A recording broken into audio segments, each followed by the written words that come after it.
And we are live. Hello, everybody. We'll be starting momentarily. Yeah. I know. Sorry, we're supposed to be enthusiastic, aren't we? Well, as about as enthusiastic as I can be with this kind of cold. Well, maybe we'll get more enthusiastic after we watch the intro. Seeing it. Well, don't spoil it for other people. Some ships fly around.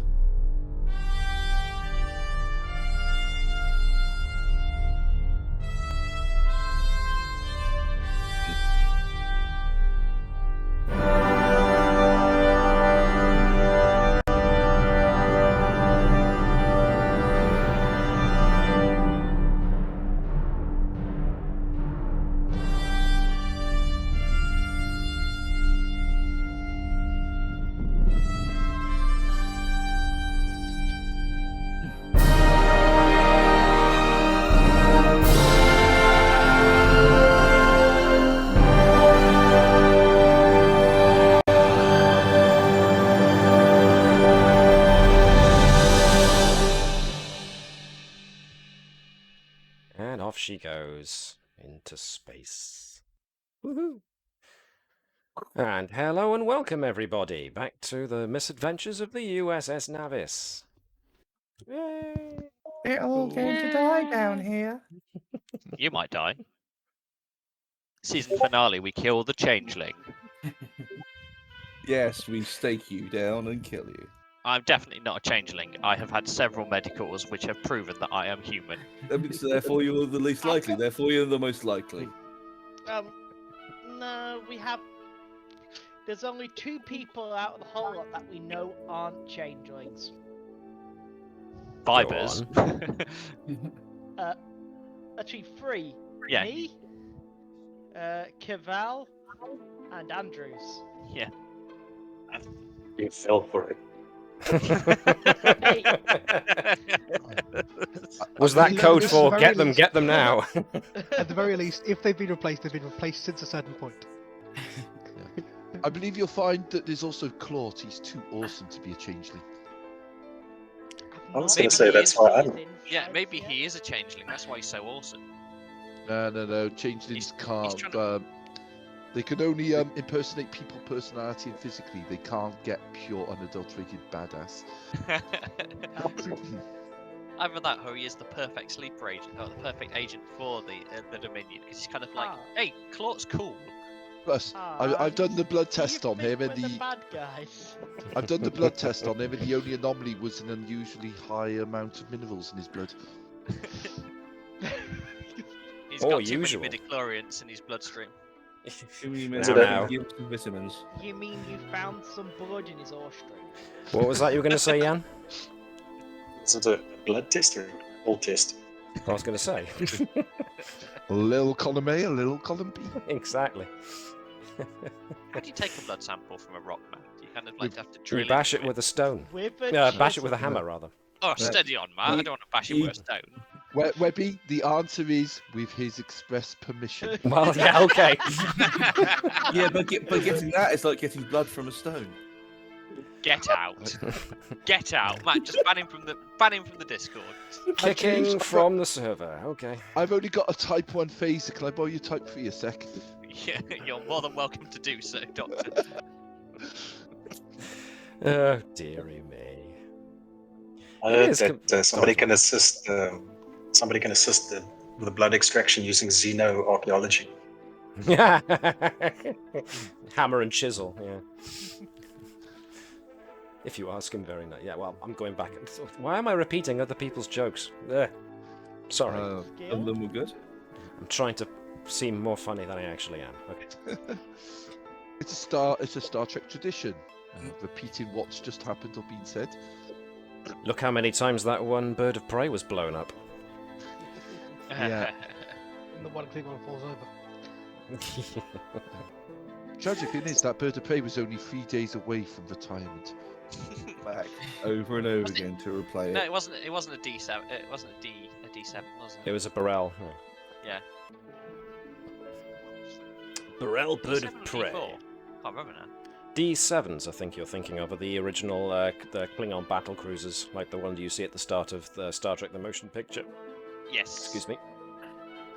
Yeah, I mean that one gets destroyed fairly regularly as well. Could it be because of the one obvious design flaw? You put the command bridge on the end of a really thin neck. To be Actually, fair, that was a design feature for the Klingons. I mean, Yeah, you've got to how defend the do you bridge do- from insurrections. Yeah.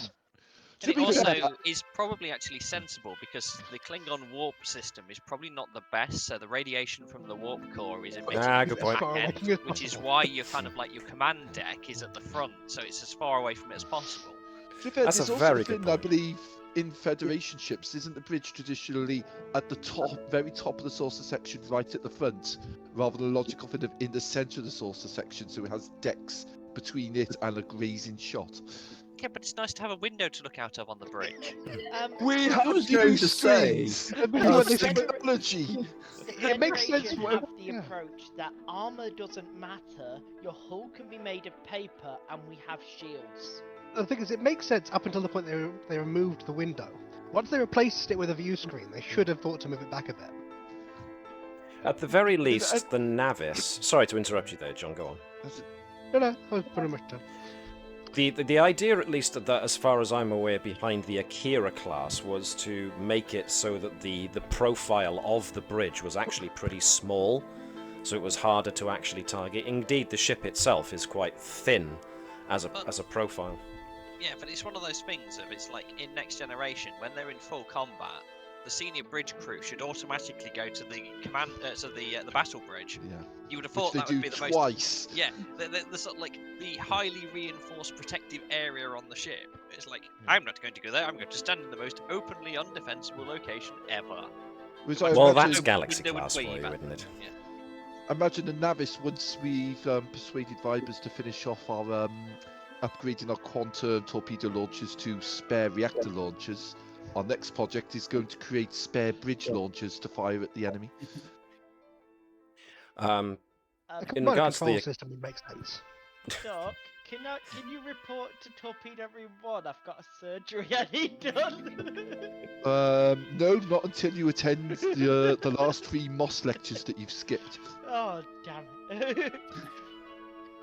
Well, So, in regards to the try and get- Akira class, once again, I'm going to let my nerd flag fly and also state that the bridge on the Akira class at least has the rather intelligent function of also being a lifeboat. So there's a reason for it to be on the outer hull, because in the event of it needing to be, it can eject itself into space as a rather capacious lifeboat. So there we go. Another reason And why we the just Akira watch class as is the cool. rest of the crew gets thrown into space and die. Is that the real reason why you're refusing to become the captain? Because it's the Cass who has to go down the ship, so she has to actually get off the chair and leave the bridge when we eject. Get off the bridge. Just No, eject it's- the chair the- backwards like The everything entire moves seat around. just rockets into the floor. isn't it? So, has anybody noticed that myself and Vibers on the tune are never seen on the bridge? What's in the bridge very rarely. It's almost like we know where the circuit breakers were for the bridge's ejection system. The two of them plotting in the mess hall every night. Why are you We'll do plotting it, with you the know. misanthrope? Well, apparently he's quite nice when you get to know him. We had a good natter after the whole missing captain in the transporter buffer incident. Yes, I need to have a conversation with him on that because he violated a direct order from his flipping XO. Well, I'm sure if you ask him nicely, one day he might actually tell you. Okie dokie. Yes, but before we actually jump back into part 2 of Emergency on Ceti Alpha V, is there anything anybody wants to bring up? Any questions or notes that they want to bring to my attention before we fire on? I'm going to take the silence as a no, not really. Excuse me. Right, okay. So, just to bring up as quick as I can, summary of what happened last week. the Navis has been pulled onto patrol of the space along the Klingon Empire's border because of increasing tensions with said empire, and as a result they were one of the closest ships with a sizable shuttle complement, enabling them to respond to an emergency evacuation request from a science team on the planet of Ceti Alpha V. The science team are just here apparently running scans on the place, investigating this, investigating that. Never actually asked them what they were investigating, other than the fact that they just wanted to get off the planet as quick as possible. When you did come into the Ceti Alpha system, it was discovered that amongst the ruins of the former planet Ceti Alpha VI was apparently one of those pentagonal monoliths that you keep coming across, and this one was active and generating an energy field. Wasn't affecting much, but it was a minor interference pattern that seemed to be echoed on the planet of Ceti Alpha V itself, making beaming difficult. However, as has been stated, the Navis, your ship, has the advantage of having a very sizable shuttle bay and a large complement of shuttlecraft. So this wasn't the biggest hamper to your rescue efforts that it could have been. When you did get down onto the planet, as inhospitable as it is, this barren sand heap, as one of the former occupants of the planet described it, you found the most of the science lot were busy packing up their belongings, getting ready to be evacuated, when all of a sudden everybody was attacked by the only remaining native indigenous creature to Ceti Alpha V, which are the eels, as they're called. Horrible little creatures that apparently have jaws strong enough to puncture even environmental suits, and have a tendency to lay their young in the ears or any other open orifices of any other animals they can get their hands on, or get their little claws into. So you were able to effectively create a lure which helped in tactics against them. Most of a communications in a suit. Yep, which essentially creates this loud noise, and because they hunt by vibration, it draws their attention. So yes, you've got a couple. I said about two such lures available to you, which you made in quick order. One's been used up though. So you've got one remaining. Smashing. You were forced to ditch the shuttle you took to try and cover the distance, because it turns out one of a small 5-person team was sent out to investigate some interesting cave formations that had opened up during one of the many seismic disturbances that the planet had been experiencing. But it's those increasing amount of seismic disturbances that has caused the science teams to want to be evacuated, because now they're becoming too much of a problem. And apparently the constant earthquakes are making the Ceti eels somewhat irate, apparently. So whilst evacuations are still ongoing, you guys set out in a shuttle to try and find this wayward team who haven't come back yet. And you were, as I said, forced to ditch your shuttle and go more of the way on foot.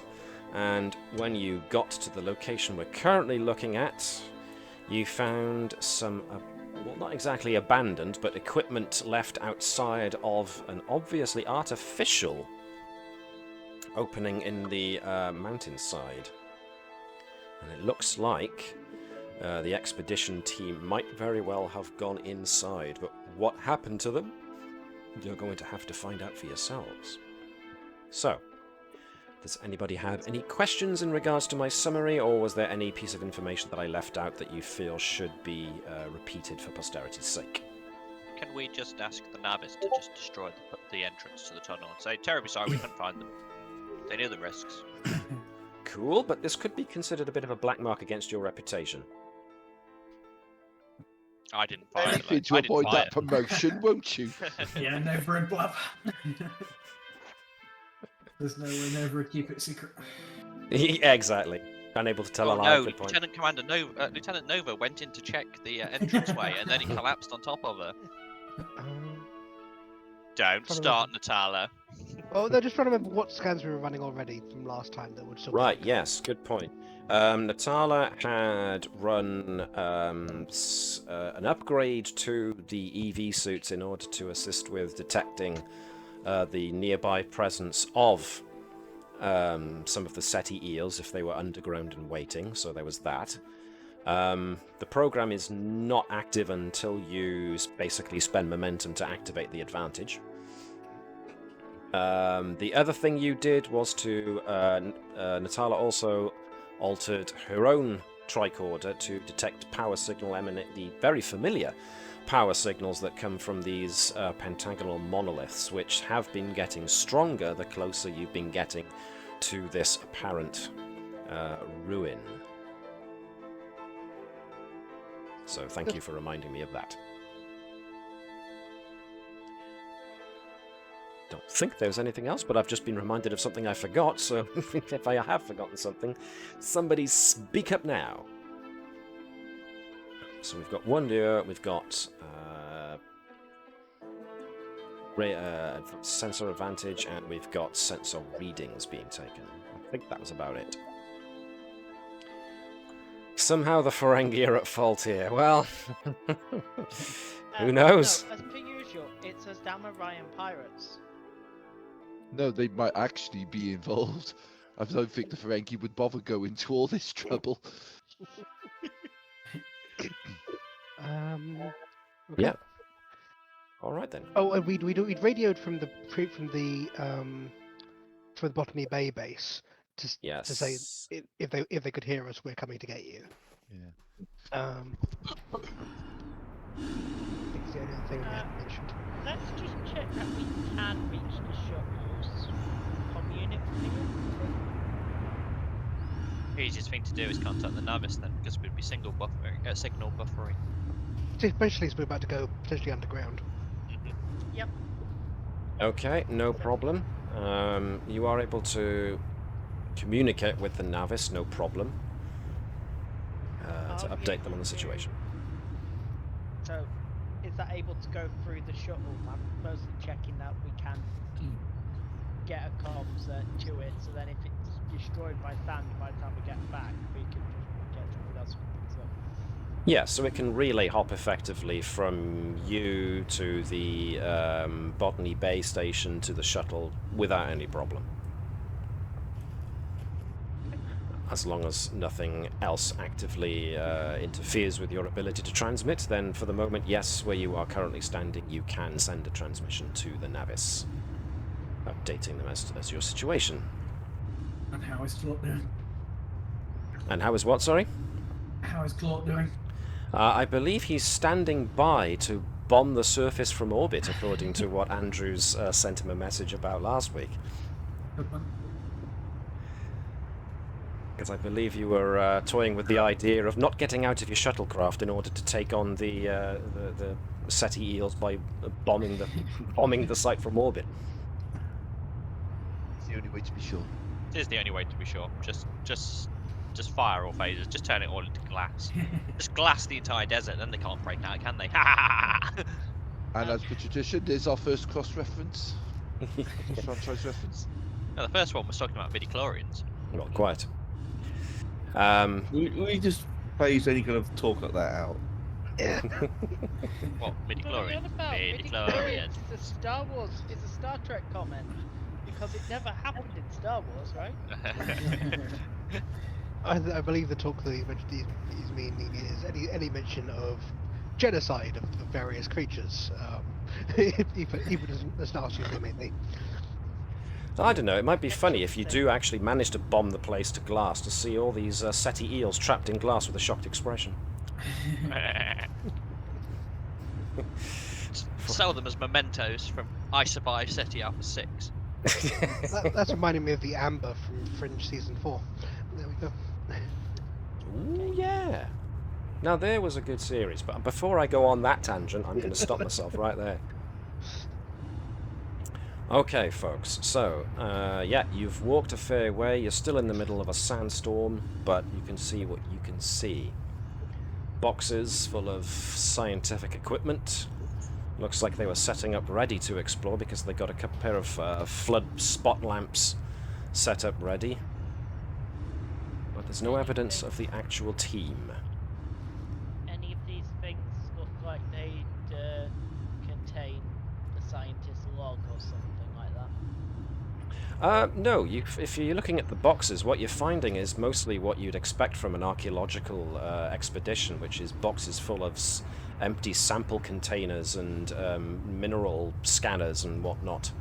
One or two of the smaller boxes that contain said mineral scanners and other sensory equipment have had one or two units taken out.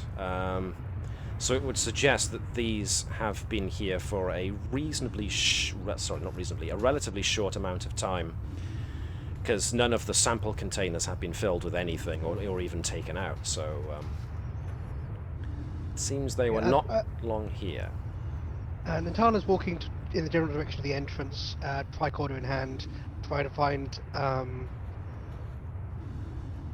is the signal coming from deep within or far below, or... It certainly seems to be emanating. You're getting a clearer signal thanks to the entrance opening, but the signal strength does seem to suggest that it is coming from in there, but slightly further in and down. See if I can just find some tracks. So either footprints in the dust or dusty footprints or anything going into the actual cave, or just any signs of a scuffle, anything that could show what happened to the people. We're in the middle of a sandstorm. Yeah, so Good checking point, for actually, anything that's, unfortunately, yes, the... It's blowing away, yeah, sorry. It's easy to forget, it's like almost like snow. Yeah, it is almost like snow, but I want you to be able to actually see the map. So, yeah, alright, in that case, yeah, probably you're... work once we get inside.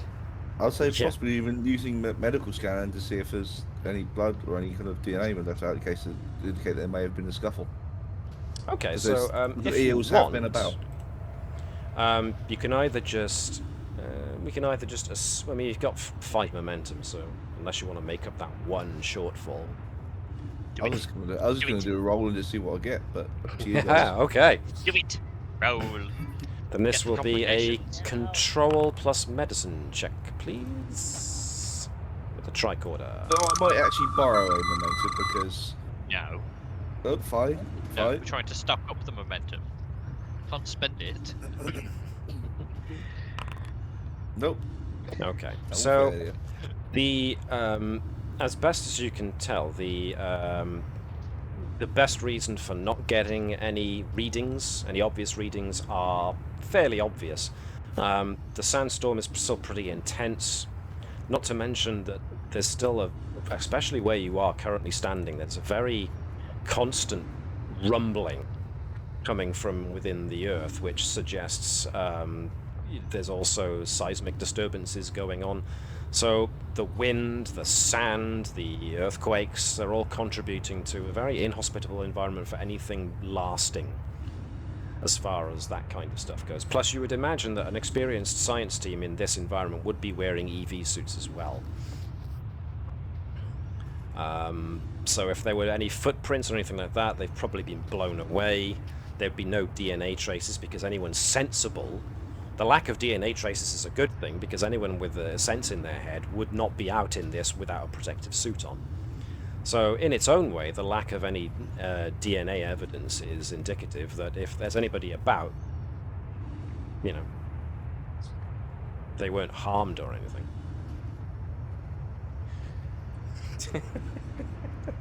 I've just noticed what was being said here. So yes, tricorder says sand. Sand is a feature, with a smattering of grit. I don't like sand, it's coarse and rough and irritating, it gets everywhere, like a riding pirates. Still not selling this planet to me. Keep an eye on the ceilings. The concussive protection on these suits isn't the best, and I don't trust these tremors not to cause cave-ins. Very sensible God, Natala, observation from bringing back the Natala there. seriousness of the situation. There's always one. It's like he's a Starfleet officer. I could always scan the actual architecture to see how much pressure it's potentially under. If there's any weak points, or at least along the bits we can see at the start. The debris around and what you were told about why the science team came here would suggest that this particular area was, until recently, covered, which suggests more than likely the sand buildup has only recently gotten disturbed enough to open up this extremely artificial looking entrance to a cave structure. So yeah, make of that what you will. It's speculation, but it's, you know, educated speculation. Especially because you can still feel the rumble of the earth beneath you when you stay still. So there's even, if you look, little bits of sand dancing along on any of the few remaining solid surfaces that there are around here. Commander, I think we came all this way. It's gone too far to turn back now, especially without any confirmation of what's happened to them. We are obligated to search out. This is more than likely the location that they did go to. I will hold my own personal reservations with being on this planet until we've got everyone off of it. This is a fun cave. This is going to be potentially a very stupid question, but do we actually have lights going Yes. into the dark cave with? Yes. Yeah, EVA suits have lights fitted. And But is it outside. actually, as in like proper flashlights, not just... Yes, They're- it's handheld they're- torch. they're considered- Okay, good. I got some glow mirror in my Kota. Let's not forget that Dr. Bertram has brought his genetically engineered glowing fungus. We have basically spotlights on these things. It's fine. Yeah. So you've You got have like, along with the upgraded features. so just to Yeah, give you only purchase the standard pack EVA suit. You don't get the light. so just, yeah, in case Alex himself doesn't know, EVA suits in Star Trek have been established as having like shoulder-mounted lights, and maybe one on the top of the helmet too, I think. Or wrist mounted. There can be wrist-mounted ones too, yes. Whether or not you brought any along.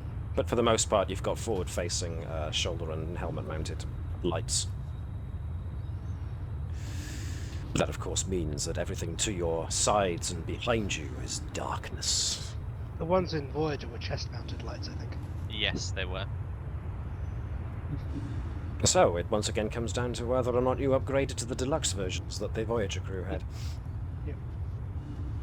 No, the old versions are comfy. It's true. I These bet ones are Navis wants to play disco patterns. That's the lights I'm inside sorry, her helmet, yes. I don't know. And I the heard. Discovery ones are past sell-by date at this point. I heard that once one ship got a bunch of really high-tech new deluxe EVA suits, and on their first mission to the Badlands, they vanished, never to be seen again. Coincidence? I think not. So it was Yep, the EVA that's suits it. that got them missing. Oh, okay. Must Well, be. what else is going to have got them missing? Some uber-powerful godlike alien could just rip ships at random from the other side of the galaxy? That's ludicrous. Tell, these humans are muttering a random shit again. Ah, yes, the casual racism. Andrews, the trill is yelling into a giant thimble again. Not a thimble. Thimble is a Saucepan or a saucepan. ladle? Saucepan or get- ladle, one of the two. Do you see the I'm little kind juggled. of handle for it? I've got replacement pictures at least twice. I haven't got the permissions to apply it. So he's either seen it or he's about to bite it. I One of think the if you two. look carefully, it's an upside down disguised bowl. It is a bowl. Bowl. No, it's just a random antimatter container I just keep on my back for emergencies. Yeah, just a It's not random on your container of back. antimatter. Yeah, it's just fine. Why are you carrying that, Vibers? Reasons. Okay. Yeah, antimatter bowl. A bowl of antimatter. Jeez. No, It's for part. God's sake. It's part of your nutritional annihilation diet. Yeah. Have you tried the new cereal, Antimatteros? Lose No, weight I just- instantly. I just Take- picked take it up and I vigorously. carry it around whenever anyone asks. I'm saying it's part of my religion, and they never ask again.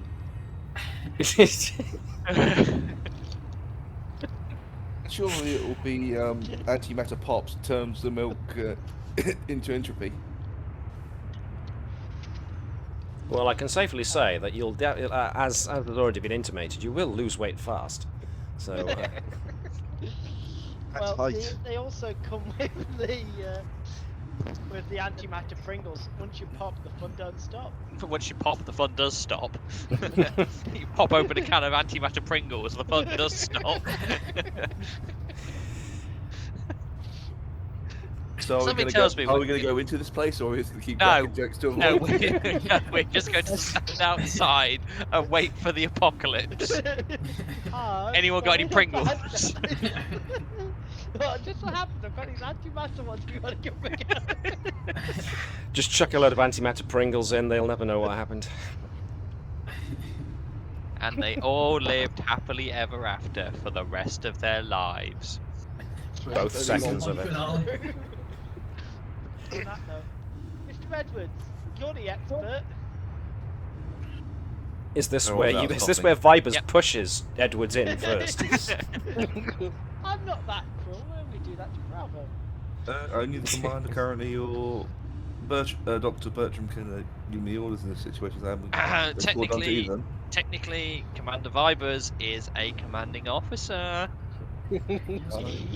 Anyway, I guess we'd all Not turn our station, lights on but- brightly and point to the general kind of ominous direction. just point it at. All switch our lights on. All point at Edwards, and then all point down the tunnel. No, at this point in time, the subject matter expert for this whole endeavour is our archaeologist. This is true. Right. Yeah, this is true. In you get Read on. mush. Just ignore the fact we painted your EVA suit red. It's not the red that should be worrying him. It's the fact that you only painted a red circle that should be worrying him. Concentric red circles at that, one within another. You know, it's actually statistically proven after they actually monitored all, many series of Star Trek. It's actually more gold shirts that die than red shirts. It really isn't. Later series, it is. It's definitely red shirts in TOS. Yeah. TNG, it's admirals. Let's see how many admirals we can kill off. I had to thin the budget. Yeah, in the budget. There's less admirals, more red shirts. We just trim them down. That being said, Alex's observation isn't without some merit, because I do remember throughout the first 2 seasons of The Next Generation, as well as there being admirals that started dropping, any new con or ops officer that had lines was unfortunately doomed to, well, doom. Hello, Ensign, we've never met before. Hello, Ensign. Good to see you on the bridge. Oh no, get a new one. They got annoyed when Punter Dennis kept on sticking their heads in shot and going dead. Just like Which is dinosaurs, a it's like- very, very niche joke that unless you've actually seen Punt and Dennis from the 1990s, you would not get that joke at all. Everyone who's old enough to remember Punt and Dennis, put your hands up. Putting my hand up. Yeah, I put my hand up. I think I'm the oldest here, and I don't know. And it's also live in a- very British, so yes. You live in a I different followed country, some of the Jan, analogies you're allowed. afterwards. Anyway, let's go in, shall we? Let me quickly check that I've got you all ready? Yes, I do. Okay. I assume we've got some kind of mapping kind of software on our You'd hope so, tricorders. wouldn't you? Nah, we switched it off. We're going in. I We're thought going it in. was. I thought it was just going to be me adding it into the data slate. Yeah, we're going in hardcore mode. We have got Basically, a you- mapping thing, but did anybody remember to turn it off ship mode? I like the idea that Edwards is just there with an etch-a-sketch drawing the map as we go. To be honest, that's what I assumed it always was. It was just basically using the scanner to just scan in the contours and the shapes of the walls, and then at the end of it, you have a picture of a room. Or So we don't have to leave crumbs of Mykota glowy thingy as we go along. live long and Therefore, prosper to Tom you, pen suitable and stop paper. straight. Excuse me a second. Choking on my own mirth here. Coke harder.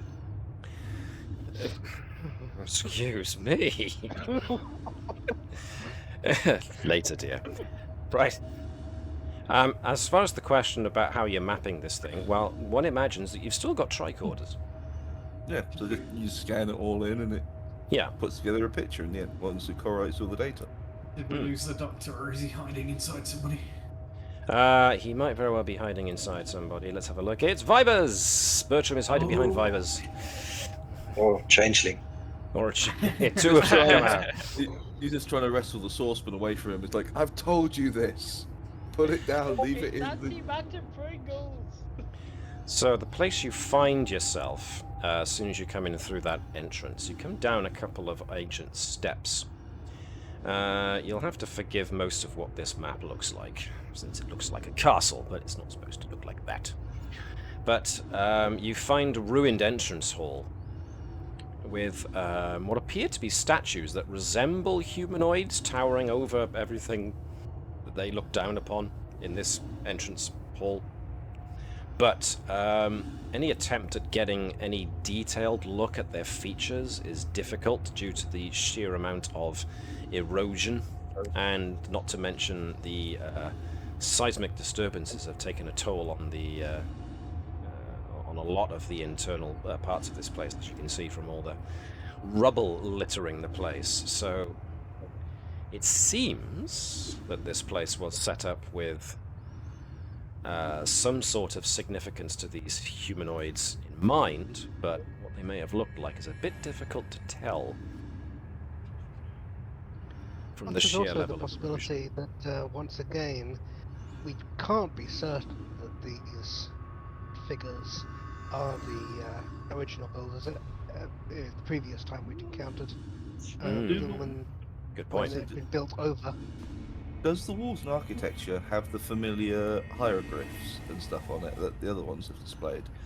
If they do, it's really difficult to tell, because this entrance chamber has been open to the elements for some time. As such, there's still sand wind blowing into this chamber from behind you, where you came through. Would I be able to use the alphabet, as we have translated that language, to be able to use sort of effectively predictive text, so to speak, while scanning it to try and identify what it could be saying? You can give it a try, yeah, obviously. So I will allow you a insight and science check with your focus of xenoarchaeology. By all You means. really think that 400 years has allowed predictive text to improve? As another possibility, you might at least be able to use your expertise of these architecture to find where the control panels and such would be.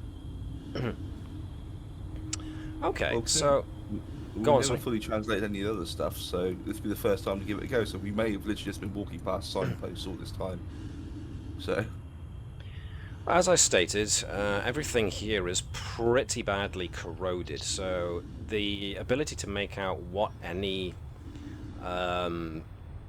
glyph writing might have been stating has been worn down by the times, which kind of speaks to this place potentially not being quite as hardy as some of the other archaeological sites that you've come across that were linked to this civilization that's been leaving these monoliths everywhere. But that being said, this planet has suffered some pretty catastrophic events in its history. So it's entirely likely and logical that this place is in as bad a state as it is, more than likely due to the fact that this planet has suffered more geological instability during its tenure than any of the other planets you've seen in the Shackleton Expanse. So it's difficult to get any kind of definite read on any potential words or phrases that are... You can get an idea of letters, maybe, that definitely do link it to the alphabet you've been seeing in the places that you've been to. The closest you can reckon is that an unblocked doorway or archway to your north that once contained a door but doesn't seems to be marked as a place or a destination of some importance in the scheme of the layout of this place.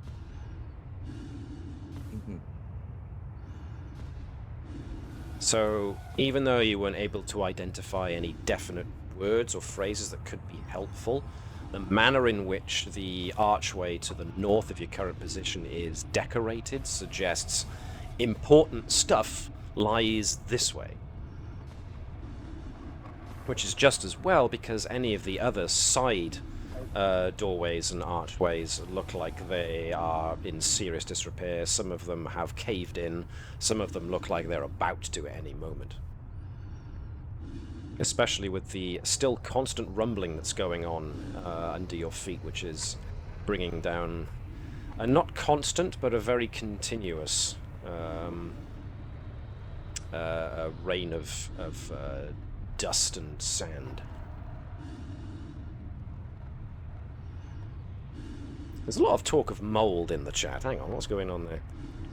Blob Goats of the Iconian Empire was here before you.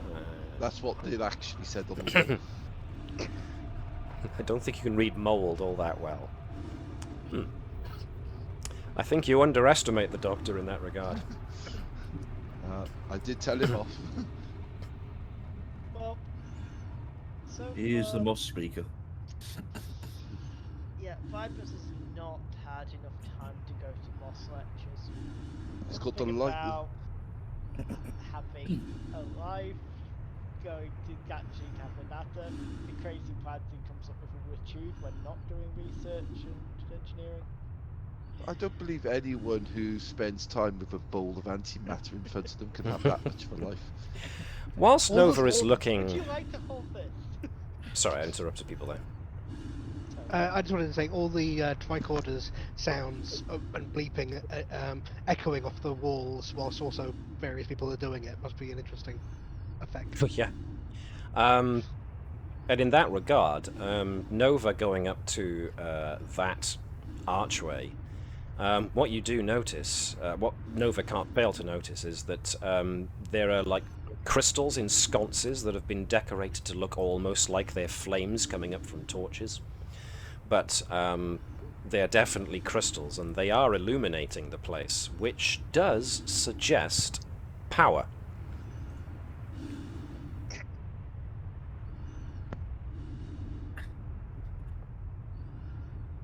Which, yes, the trilling of your tricorders can confirm. So, what would you like to do? They look like they can be lifted out, or are they wide and such? They've been given the appearance that they're torches that can be lifted out, but when you try, it's an affectation. It's just, you know, really, really good carvings.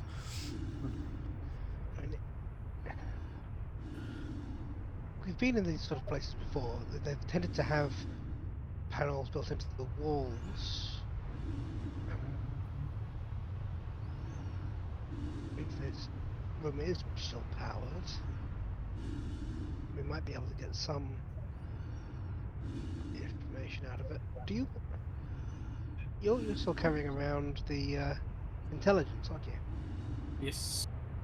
And thought to Would bring it be it this able time. to interface with such devices? If we can find a control panel and we can't understand it, maybe it can help us out. That's definitely an idea. I've got an interface that could link with the crystal to see if this is connected to anything, but being a light source, I don't imagine it's going to hold much data. No, I wasn't thinking of this particular one, but just if we come across something better. Well, yep, it's certainly a good idea. But at the moment, yes, this room is pretty ruined. I mean, there are sconces. I mean, there's a shattered wall sconce next to where Caval is currently standing. You know, one of them is operative, the other is not. So, you know, this room has seen better days. But at the moment, you're not managing to find anything that looks like a wall panel that could give you any kind of means of interface with any kind of computer system. Is it possible that these ruins, similarly to one of the other areas, are what a civilization has built around the facility? Does it match like an unknown level of archaeology? It bears... Sorry, Gareth, you're about to say something. No? No? Okay. Me. I think that was an Oh, it was Alex. Okay, yeah, pardon me. No. You first. Well, like I said, you've been in places like this before, but you haven't been in a place with statuary before, which suggests maybe this place was something a bit more ceremonial, perhaps, or maybe, you know, it's guesswork at this point, pure conjecture.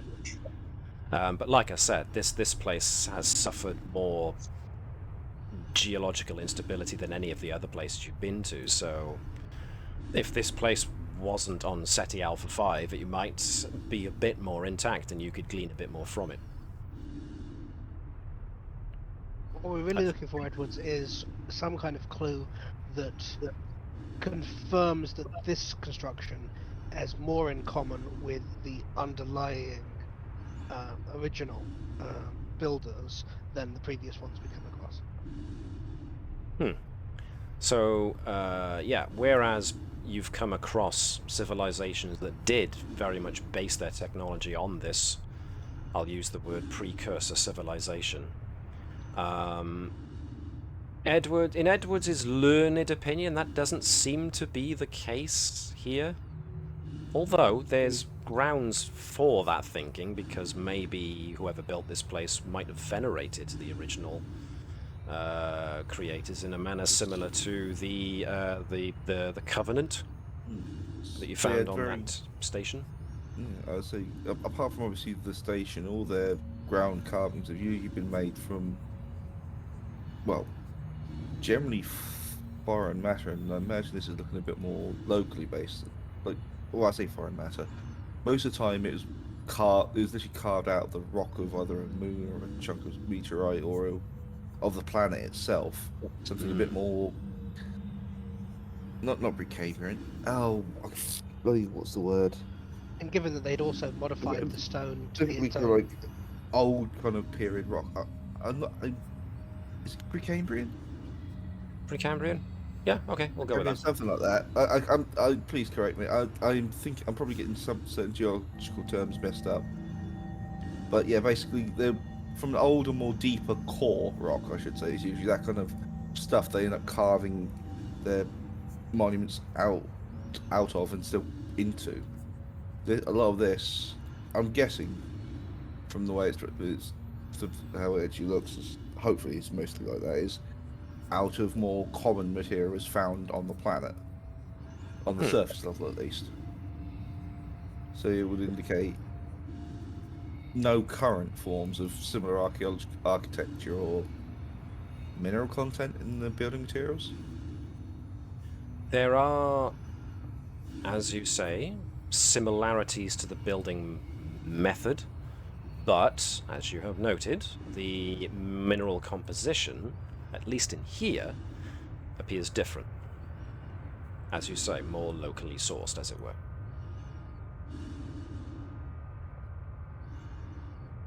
It's not been like remolded from lunar rock or lunar titanium and anything like that. So, any other questions or points of note? When you bring up the geology of the place, reminder of what's currently ongoing, there is geological instability, presumably because they're changing. I think we're just going to need to keep pushing onwards Yeah. before we find anything. We probably should keep on moving because you never know how long this structure is going to last in this movement. Hmm.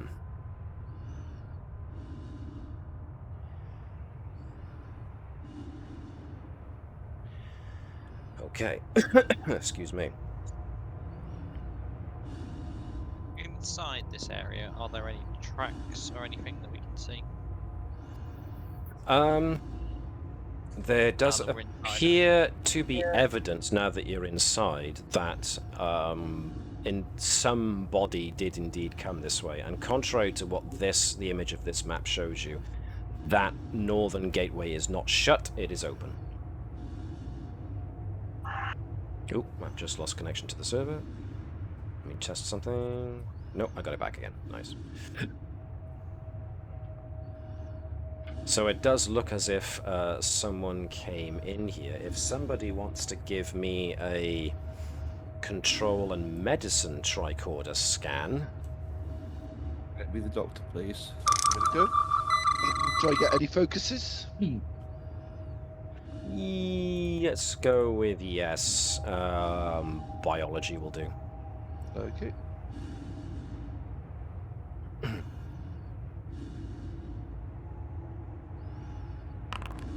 Three successes, so you get one more than you needed. So yeah, cool. Definitely evidence that people were here. As there is evidence of scuffed sand and dust and rock that suggests that somebody was around here I think we found his comfort. nosing around. The one thing that does alarm Bertram somewhat with his tricorder scan. Yeah, sorry, am I talking over you, Webby? I think he's talking to his co-pilot. Oh, right, I see. The one thing that does alarm Dr. Bertram is that he also picks up DNA signs of Ceti eels. But whether or not that means the science team had a confrontation with them here or not is difficult to ascertain. Okay. I'll report. Definitely signs that a team went through here. There's also signs of the presence of those eel creatures as well. Okay, we need to rotate around who takes the lead then.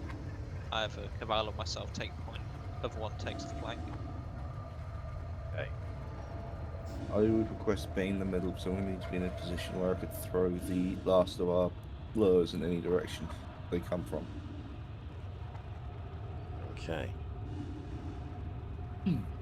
So, arrange yourselves in the manner that you would like to proceed ahead.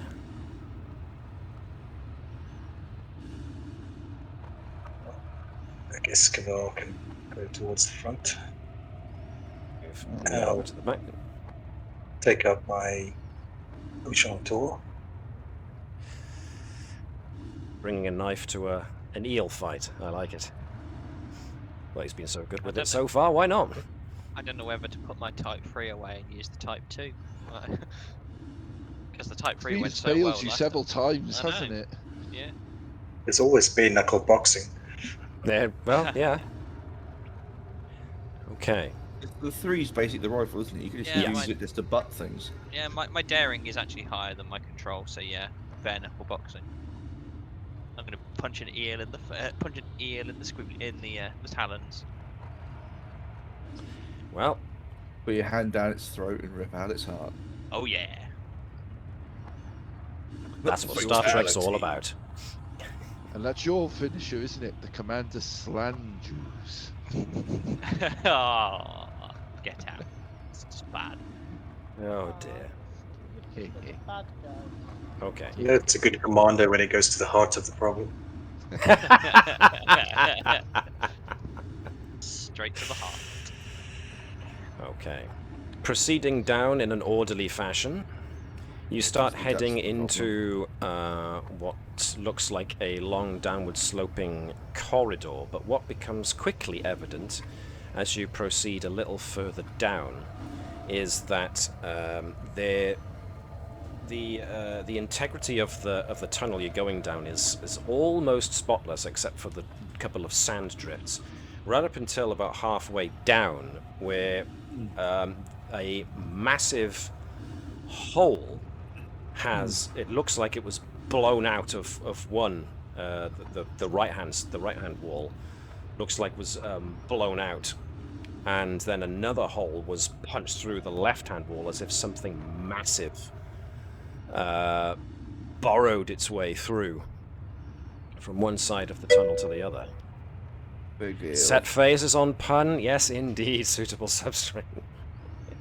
This is what they like all the time, mind you, so I'm getting used to it. Hey, if anybody on chat wants to recommend another Star Trek related pun, then feel free. I love a good pun. However, yes, it definitely looks like something large opened a hole in one tunnel and then opened another hole in the opposing wall. And as you get close to it, you notice that the hole in the left-hand wall just goes on and on into its own tunnel. Matt, when you say large, you talking about large? I'm size talking of dog, it's. I'm talking about twice as. If two of you stood, if one, two people standing, one on top of the other, that's the diameter of the hole that's been bored, obviously bored wow. through. Chief Medical Officer's log supplemental. I hate this planet. It has giant boring fins. So we can estimate a creature with a diameter of 3.5 meters. It's rather intimidating to look down it because there's no light coming from either end of these burrow holes, these burrow tunnels. So your imagination can definitely play tricks on you as you cast your suit lamps down it.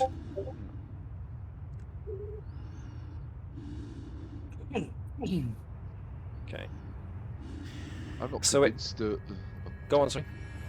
I was saying, I'm not convinced we should be hanging round where it looks like some gigantic abomination just bored through stone walls. Hmm. I'm worried it might come back.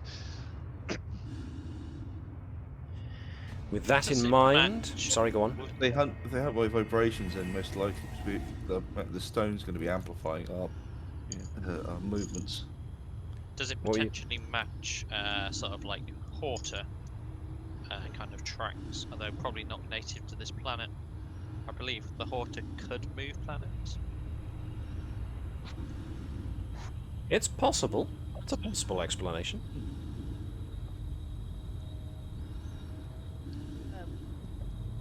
Hate to interrupt this delightful scientific discovery, but I'll be on a planet that's falling to bits in the need for doing an emergency rescue. Yeah, Can this let's wait? carry on. So yes. Take scans, analyse later. With no small amount of trepidation, except for Nova, who thinks this is awesome, you find yourselves a bit unwilling to cross that gap between the two burrow holes, but you eventually do make your way further into the complex. And at one point, as you go further in, the ground does shake violently. Now, the way that eruption happened,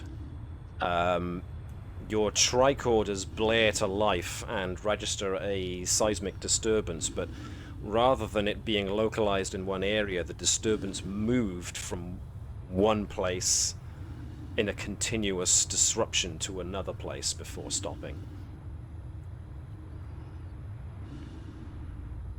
So something just moved.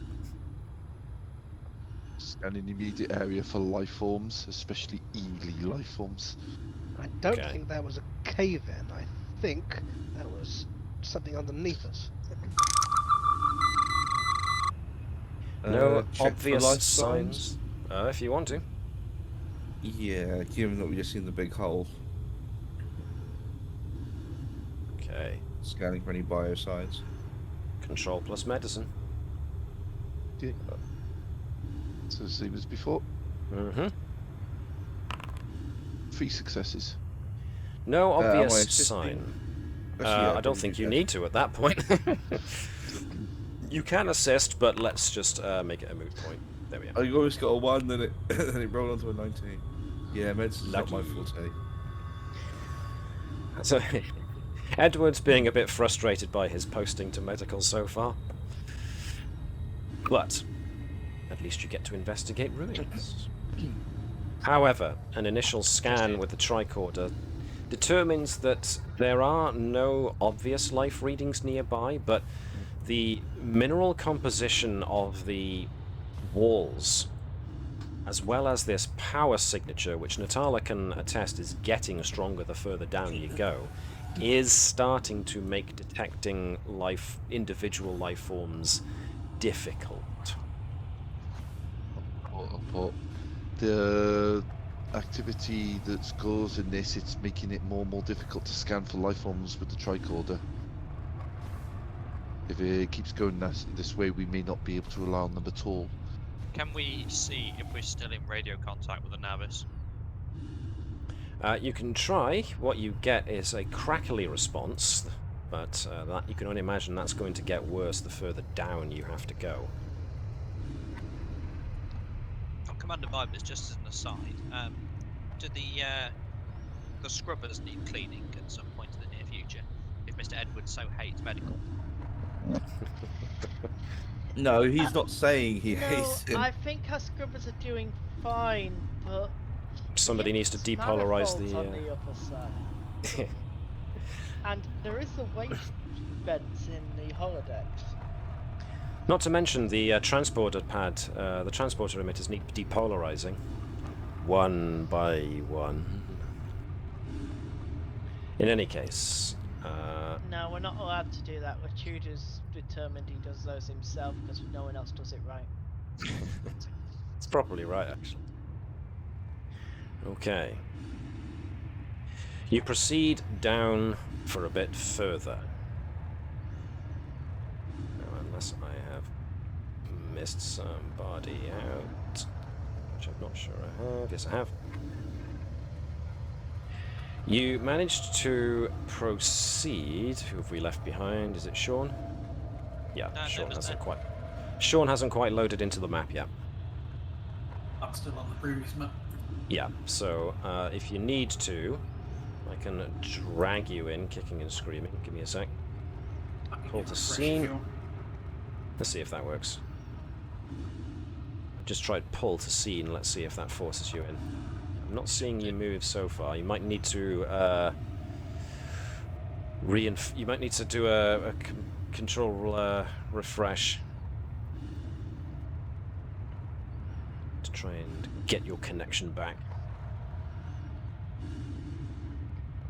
Meanwhile, proceeding down, the tunnels become a lot less pristine and more what you would consider more natural formations because they're all worn by time. But Caval becomes somewhat uncomfortable when he steps in something and then finds that when he lifts his foot, it sticks. And he looks down and finds that there are a number of sticky little fibers along the walls and the parts of the floor that he's managed to catch his EVA suit's boot in. So at that Doctor, point... this is all Riley, yours. if you can- Sorry, Sean, go for it, Sean. It's kicked me out entirely. If you can kick me from the game. Okay. So- kick! What was Cabal asking me? This library substance, Doctor, I assume this is your specialty. I'll take I'm going to take a look at the substance, both myself and with the tricorder. Okay. I have a bad suspicion what I'm going to find, given the name of the map. Did you want Yep. to try and support? Assist? That's the word. Well, it's fairly Yeah. obvious what it looks like and what they're acting like. It looks like webbing. Yeah. Sticky, silken strands, probably emanated from an organic biological source. Yeah. Yay. So either something has evolved from the city eels, which doesn't seem particularly likely, or the initial hypothesis that only one thing survived the change was wrong. Yeah. Makes me wonder, there wasn't a path that we... Looking up, just in case. Looking up? Started Okay. to do that before we walked into the place.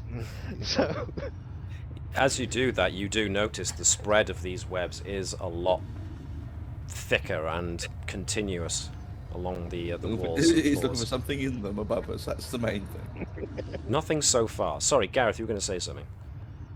Or have we now lost your train of thought? Possibly. I don't think it was anything particularly worthwhile, so Nonsense. if it was, I'm sure I'll remember right before we're eaten.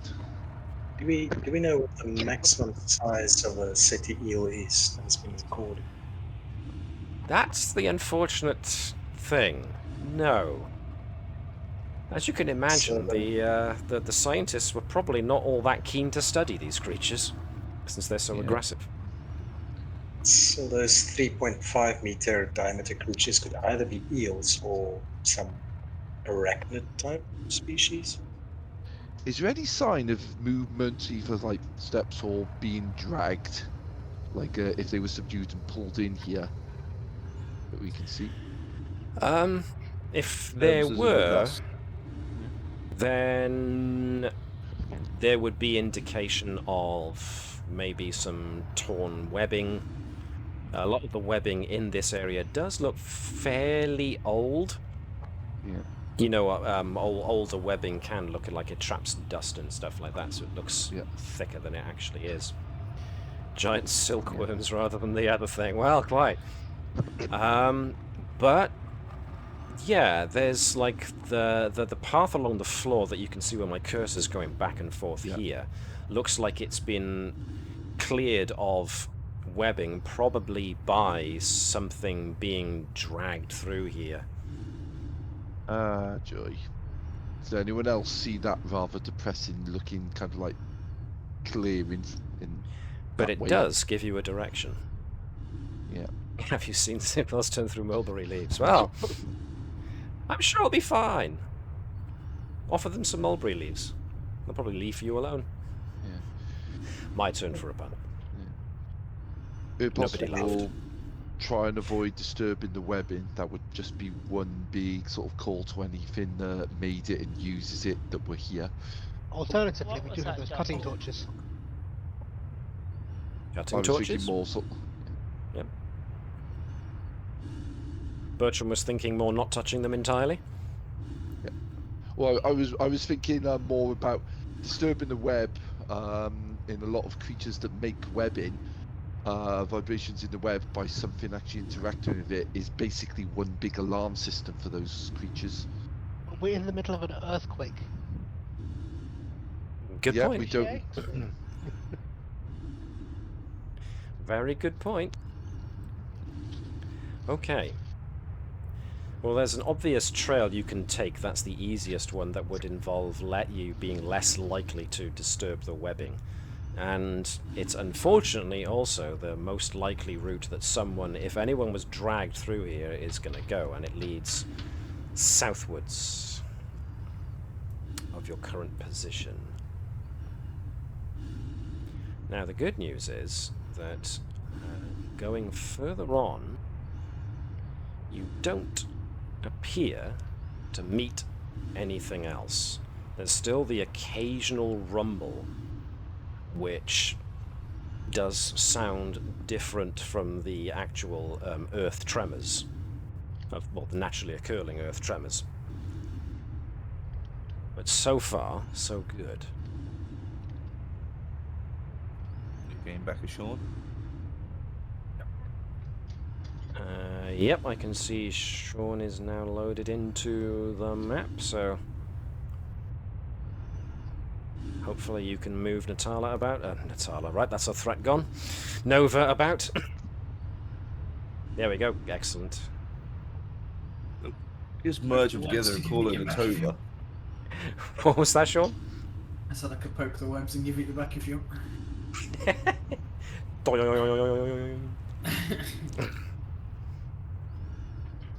Oh, what a goal. If watching sports ball. if Nova does actually do that, twang a web deliberately. Yes. Nova becomes a bit disappointed because rather than going and see the vibration traveling along, the wobble of the web doesn't travel very far, which almost suggests that rather than it being a means of discovery, like laying down basically what spiders do, laying down a web and waiting for something to land on it to create a vibration. The dispersal pattern of these webs seem more like something that was shot out, almost like yeah. Something or slow it down. Yeah. That makes it a lot more fun, to be fair. Yeah. Won't do anything. Look. Following Bertram around like, look. What was that, Jan? It does mean that it might be an offensive attack.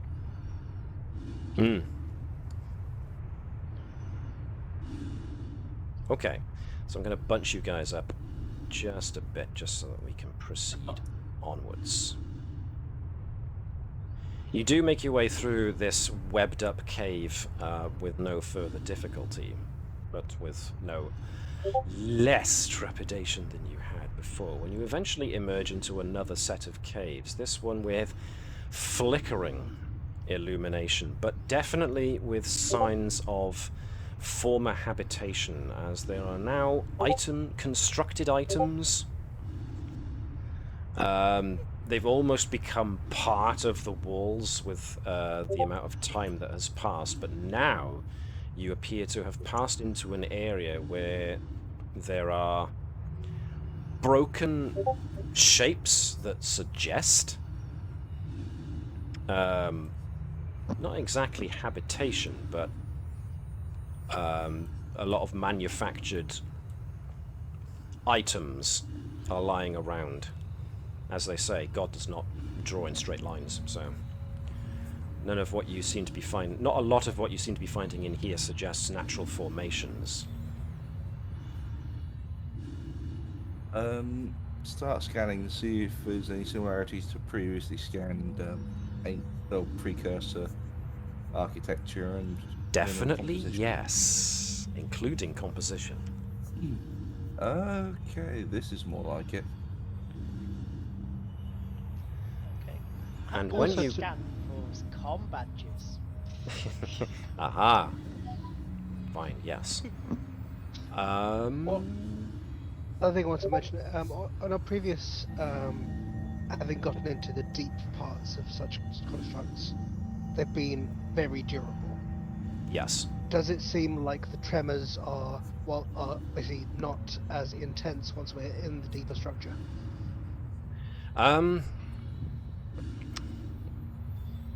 No. The tremors are still constant. They're certainly not slacking off. But that's the earth tremors. If you're asking about the tremors given off by something that might be burrowing around the place, certainly have lessened. That could be indicative of anything. But going around this place,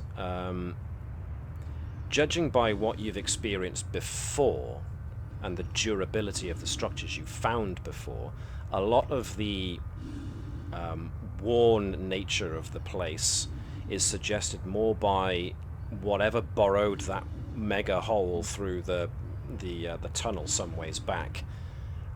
Probably found its way in here and is therefore responsible for the smashed and ruined state of the place.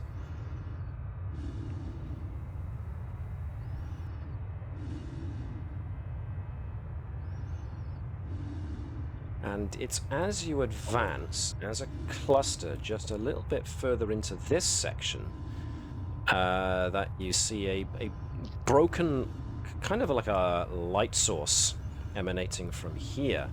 But also the walls are a little bit clearer, and much to Edwards's delight, you can even make out pictograms rather clearly. So I'll try to translate. They appear, there's less writing and more pictographical representations. It's a bit difficult to tell. A lot of them are clusters of dots interlinked with lines. But here and there are a couple of depictions of what look like shapes that could be interpreted as humanoid beings. Some of them of various different types. Call them and consult previous ones. See if I can just try and work out what they mean. There's even what looks like the remnants of some form of access point by here. This mound of squarish rock looks like it might once have been one of those access panels that you found before. It's not exactly been shorn in half, but it's definitely been smacked around by something large passing this way. I was never, I think I found one of the access panels. Well, formerly an access panel. Don't know if there's anything that could be salvaged from it. Sorry, this was Commander and Lieutenant. Apologies. You got it right the first time. Is there enough there that we might be able to bring an interface, or?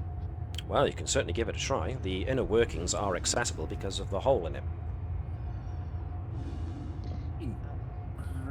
Are we seeing any scans for life signs or Oh, badges? you did bring up comm badges earlier. There's a lot of interference coming from this nearby areas, making it very difficult to scan for such things. So no, there's no obvious sign of comm badges. There's something, but it's very difficult to make out with all the signal noise going on.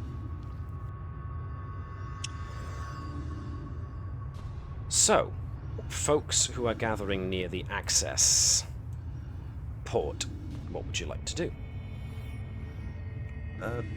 Probably assist an overall vibe as well as going to take the lead into whatever they're probably about to do next. Very sure it'll be Nova leading this one as the expert with the. Have you named it again? I'm trying to remember what it's called. Yeah, the H31L0. Yes. So yeah, probably trying to use the universal interfacer on a cluster of wires that still look relatively live. Yep.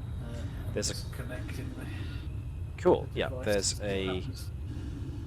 there's definitely a collection of wires. There's a couple of what I've noted before, those like almost geometric designs that act as almost like circuits. So there's any number of contact points that you could try and take advantage of. And I presume that means that you're bringing in Hello. Yep. Okay. Unit I could assist with H31L0 ready to accept input. You would like to assist with the what, sorry, John? Purely the not letting them kill themselves was part of it. All right then. Do you mean we're going to kill Fun ourselves? Safety officer is on duty. We've done this stuff before without you. This is when Nothing I was when- just testing for live by licking. Yeah, but this is the plug-in directly to live wires section. Oop, we're live. That's was not live. spicy. That's not live. Oop, live. Sweet, mild, spicy, spicy, dead, mild. That one lets me see God. Unit H31L0 ready to accept input.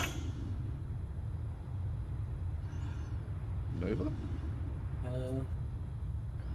guess we go from linking this and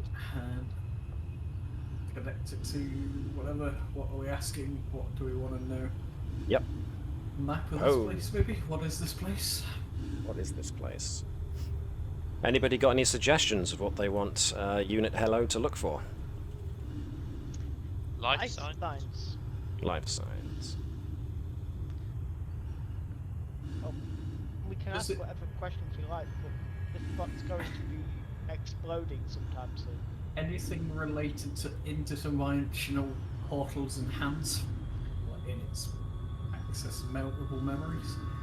Where is the power source of this compound? Might be an idea. So, we've got... What's this place for?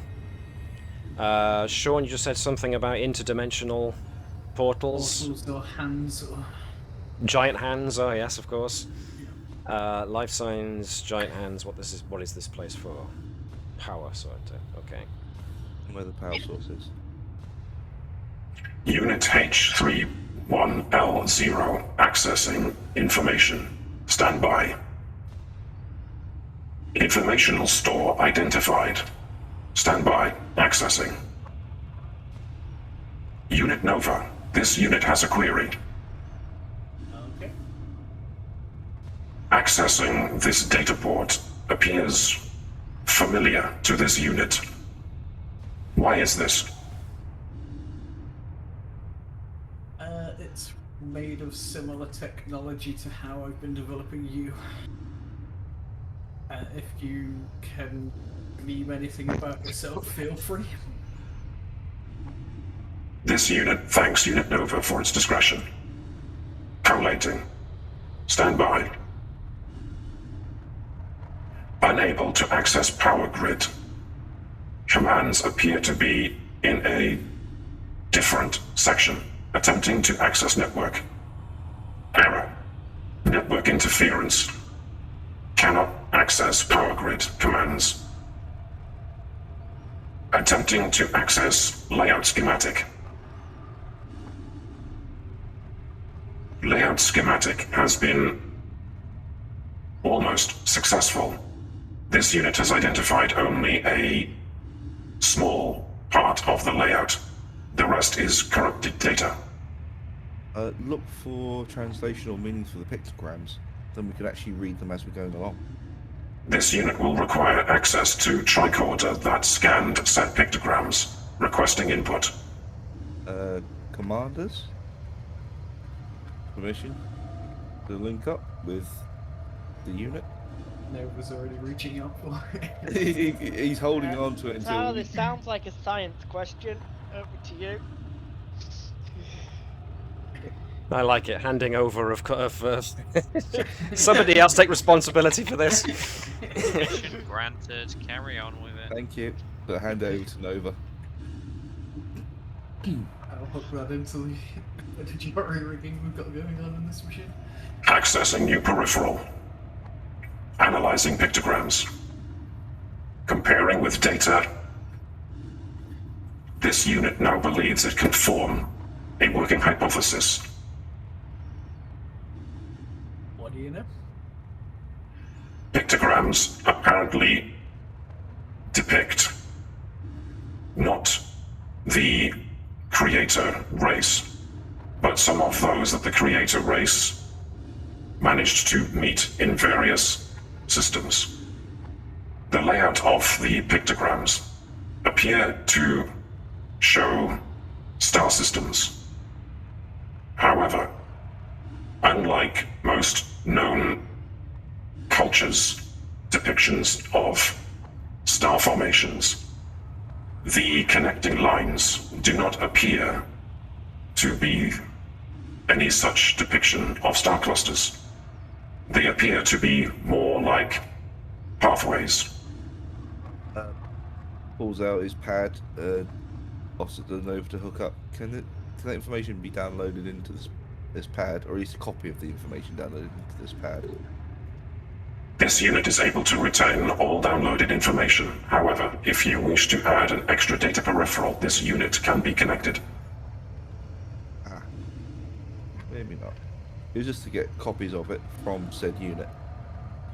What was that John just put? Analyzing hello for potential logical weaknesses for future kirking the machine to death? Explain? Hit it with a rock. Hitting it with a Kirk destroys the bomb by basically making its logic making its own logic flawed. Right, introducing a logic paradox kind of thing. Yeah, he does it on like 2 or 3 occasions. Ah, okie dokie. Shouldn't be too bothered by that. Just keep asking questions. This unit would hypothesize that rather than showing depictions of star clusters, these pathways denote methods of travel between planets. However, this unit hastens to note that there are no depictions of stellar craft. Unit Nova, may this unit make another hypothetical leap? Of course. This unit hypothesizes that the originator race did not use starcraft in order to move about the cosmos. It therefore seems logically possible that the creator race used some form of teleportation, transportation technology in order to move between planets. Similar to our transporters or through a different method? That is currently unknown.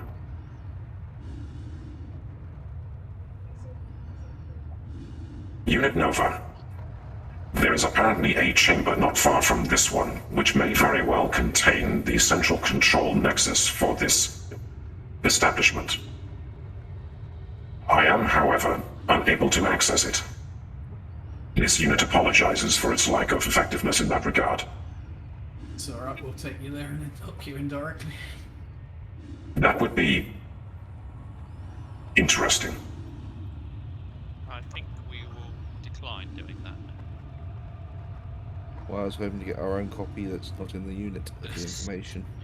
I don't want too much being put into this Nova. Let's see Unit how Nova. fast we're going there. Hello.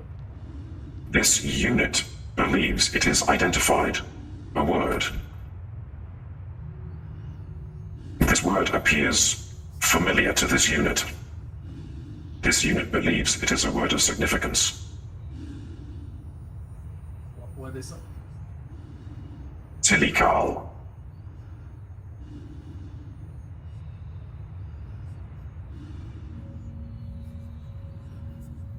My tricorder back, please.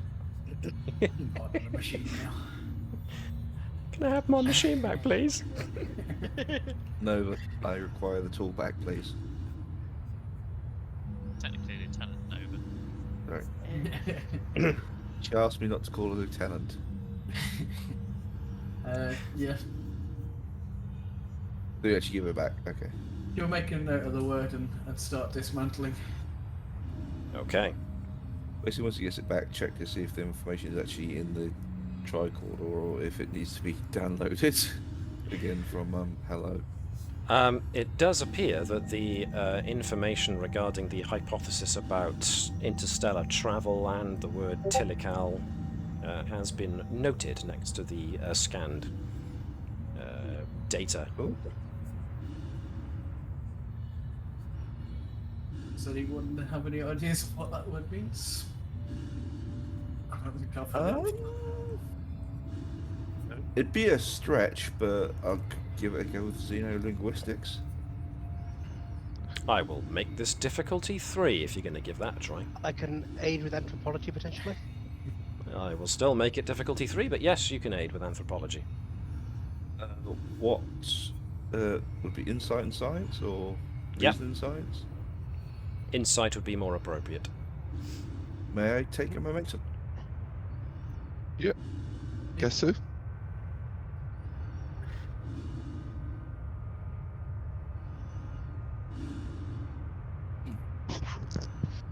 If it's related to a teleporting race, then something from the linguistics from the. Oh, didn't need assistance in the end. Oh, how would that be? What was that, Jan? You were making an observation?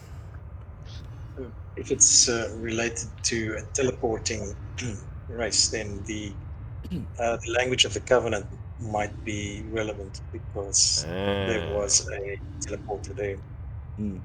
Very astute. I like it. Right, there was a complication. So what I'm going to do is I'm going to take that and add that threat I lost back from getting people's names mixed up. Otherwise, with that number of successes, your best guess would be, since it doesn't match any of the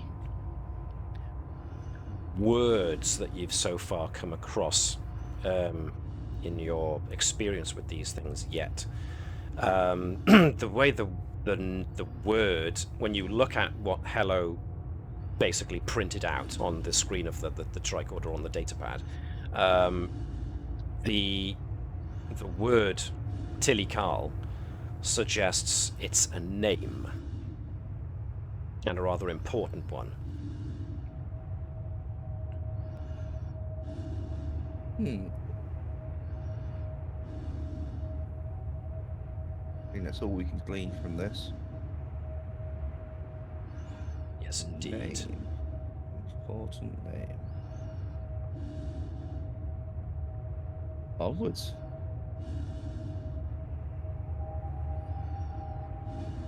Actually, I am going to use that bit of threat, as I am going to have another, this time a rather violent eruption. I am going to have folks give me fitness and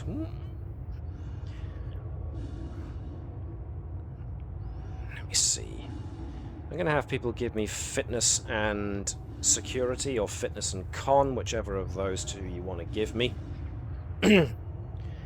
As the rocking and the reeling gets really violent, and I want to see who can stay on their feet.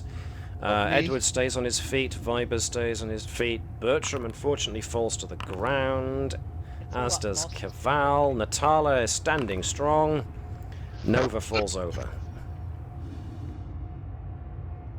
Who have we not done? Andrews. So Andrews is still on her feet. So let's see.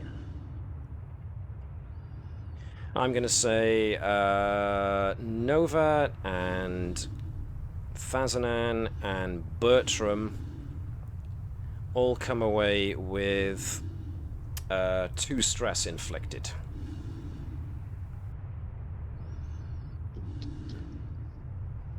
If you'd like me to do that, that's fine, but you guys should be able to do it yourselves on your own character sheets. As you fall down and bump your heads, or bump something else from being literally rocked from the... and fallen against solid stone, or what looks to be stone. So yes, this place isn't exactly what you'd call stable. How indeed.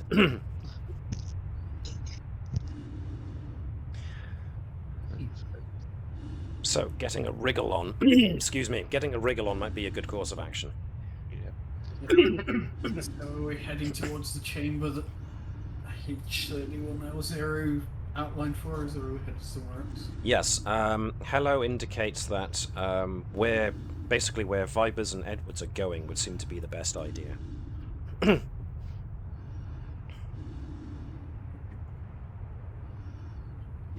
And there should be an opening directly northeast.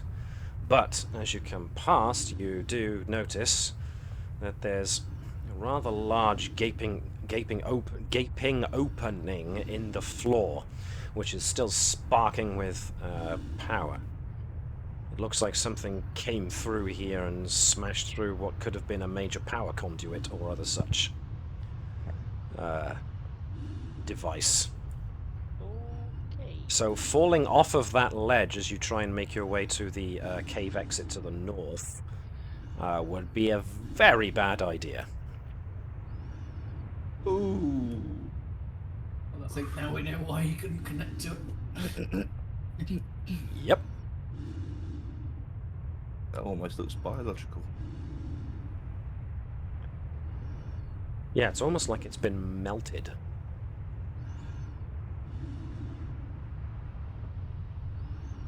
Did Claude fire a warning shot? Claude doesn't do warning shots. Claude is the warning shot. So thinking about this A Tikal. warning shot implies he misses, so it doesn't hit the target. Still thinking about this Tilikal. Yes, I heard. What are you thinking, John? Just pondering it over. No, I'm not making a connection. I think the closest I got was a random thought about like ancient temples and something Mayan, but that's about as far as I got. The word certainly isn't familiar in either Earth English or Denobulan or anything like that. So.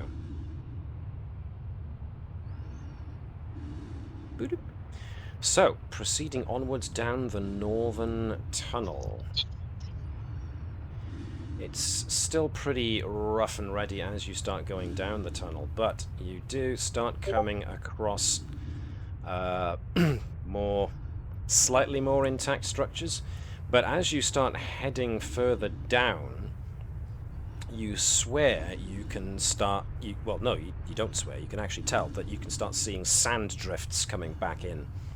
So it's possible that up ahead of you there's a breach of some sort to the storm going on outside. And that's when we get to...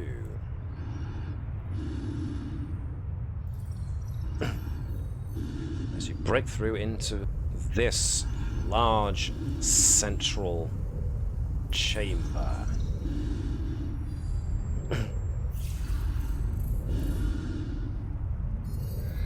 And you see what you see.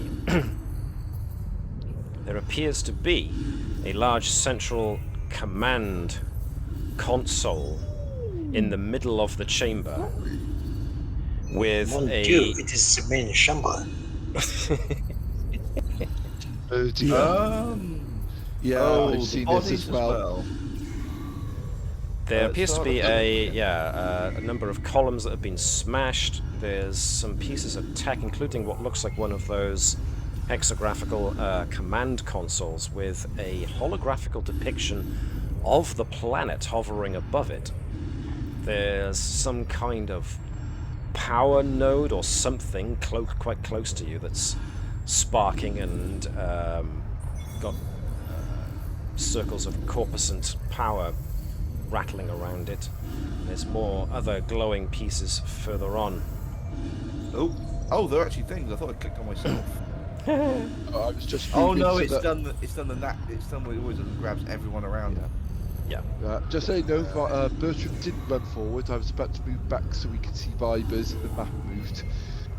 Start scanning the chamber for life forms. Well, Natala's scan for the monolithic power reading definitely had a surge in that last chamber with that open power source, but there's certainly a very big emanation of that power source in this place. I'm just checking to see if there's anything alive that killed the people. I'm And not sure you're going if to be able to read much beyond that. No. It's Assuming that those people are dead, we don't know for sure yet. Yeah, except possibly that one. there may well be people alive underneath all that webbing. Yeah, Yeah. probably. You having- There are some creatures that web them up and put a paralysing agent into them. And I don't usually say things like this, so I'm just gonna say that I think we might want to be careful. There are still people living on this planet. Unlike the last one. Not a huge number, but yes. Okay. So, getting any definite life readings around here is tricky. There's a lot of, I'm going to say, naked power coming from that breached system not far from where you're at, which is throwing up a heck of a lot of interference. So getting any definite life signal in here with this level of interference is difficult. As such, I'm putting on the trait electrical interference of 3. And we're probably going to have to actually get closer to the webbed up forms to see and ascertain if they are alive or not. Do you think there's any way? Yes, we could probably try and contain some of that irregular output. 'Cause I think that might be a bit of a hazard.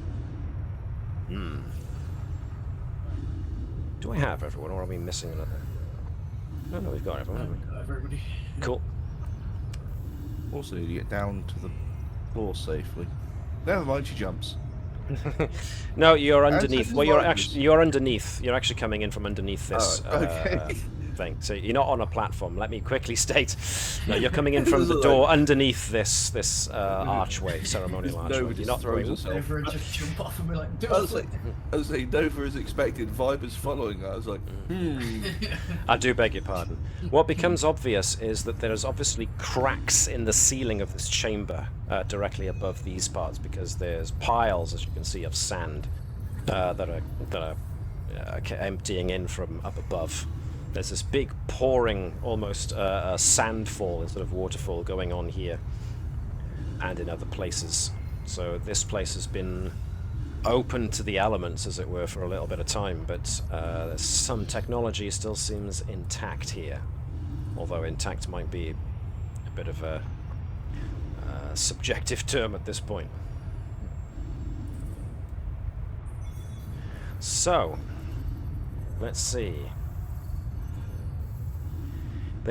There is an ominous pulsing sound coming from the main control, what you think is the main control system, with the hovering, rotating 3D holograph of the planet. We've seen one of these before, right? Is it exactly the same as the last one? Yes, very much so. Can we safely deliver Bertram over to the people without triggering any ambushes and such? Yeah. Edward's All right, going so- to try scanning the console without touching it. Okie doke. So you're scanning that console by there. Nova is going over here towards the webbed bodies, as is Bertram. Natala's Yeah. placing herself as kind of in between. Yeah, trying to keep an eye on both what Viper's doing and what Bertram's doing. Okay. Would mostly be making noises of distraction or attraction just to see if it draws anything in. Okay. So let me deal with the more scientific stuff first.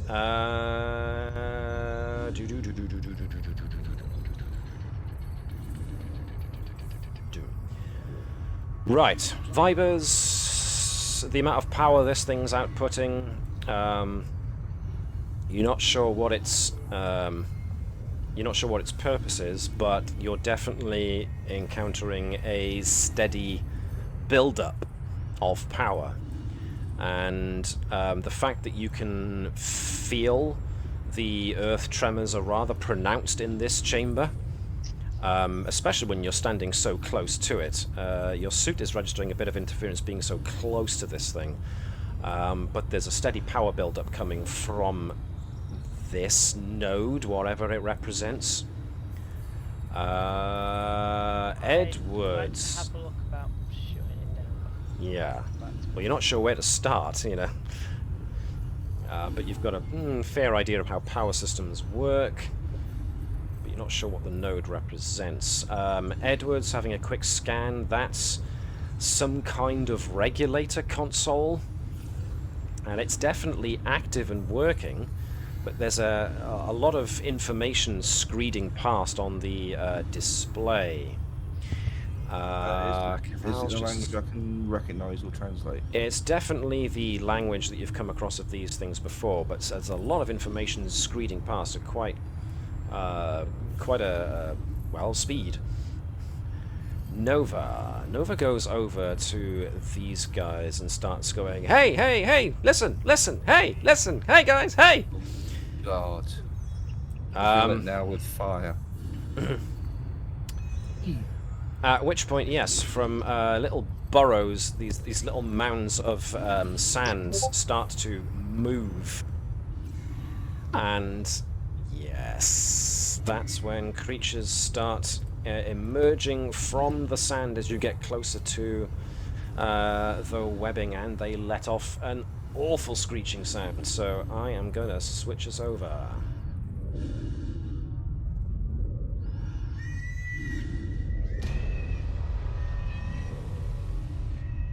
So I need just one of these things to represent them. I need Nova and Bertram and Cabal and Edwards and Andrews and Natala and Dibels. So how many is that? 1, 2, 3, 4, 5, 6, 7, 8. Lovely. As there is So- only 3, is it worth throwing the lure? Probably not. Okay. So, who wants to go first out of you lot? Do you want your targeting system up again? That's a good question. Yes, do peeps want Natala to go first in order to activate her advantage? Probably a good idea, to be honest. Otherwise we'll get Okay. ambushed. So I will set Natala at number 8. Doesn't Andrews have something to allow you guys to take the initiative for no cost at the first turn? Yeah. I thought we'd used it.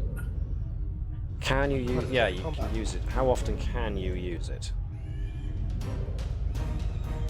Follow my lead. How often can you use that? No, that's something else. Quick to action? It's quick to action. It's During the just- first yeah, round of during any the first round combat. of any combat. So you can do that now. I need to disappear to be dad again to someone's not settling. Okay.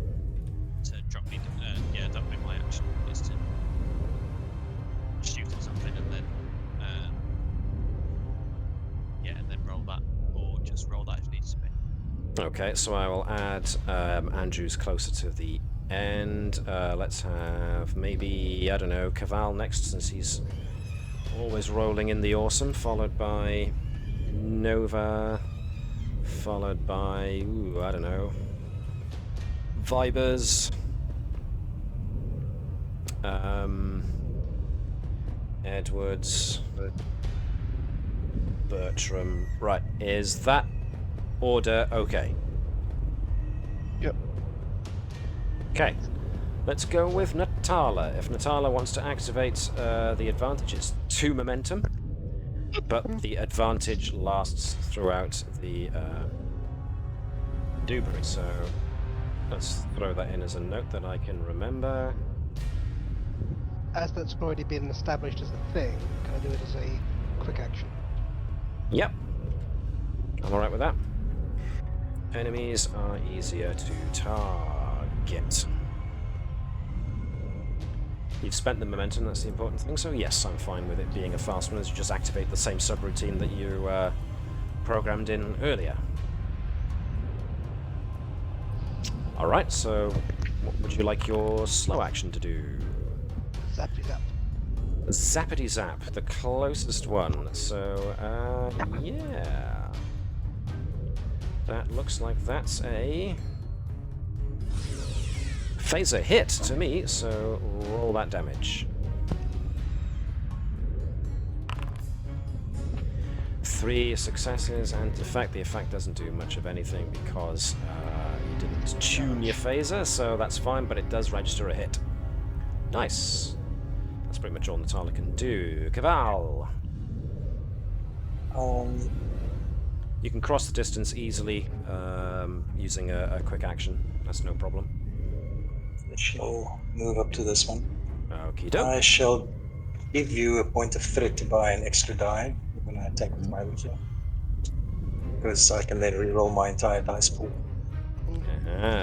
Okay. You really want this dead? Oh, yes. So that's a bold attack, is it? Oh, it's very daring. Well, I'm gonna spend that one that you gave me then.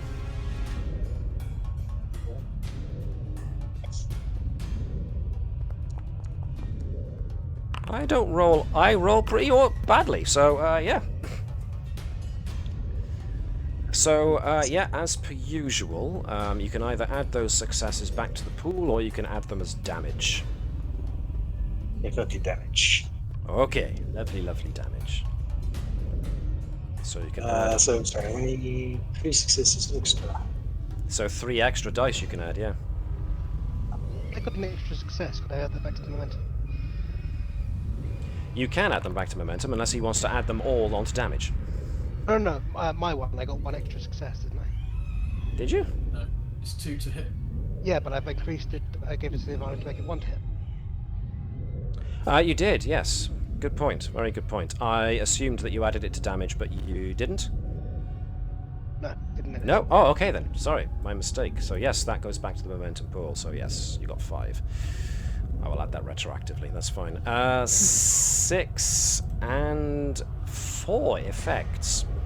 It's With more the... vicious, so that's extra 4 damage. That's 10. Good lord.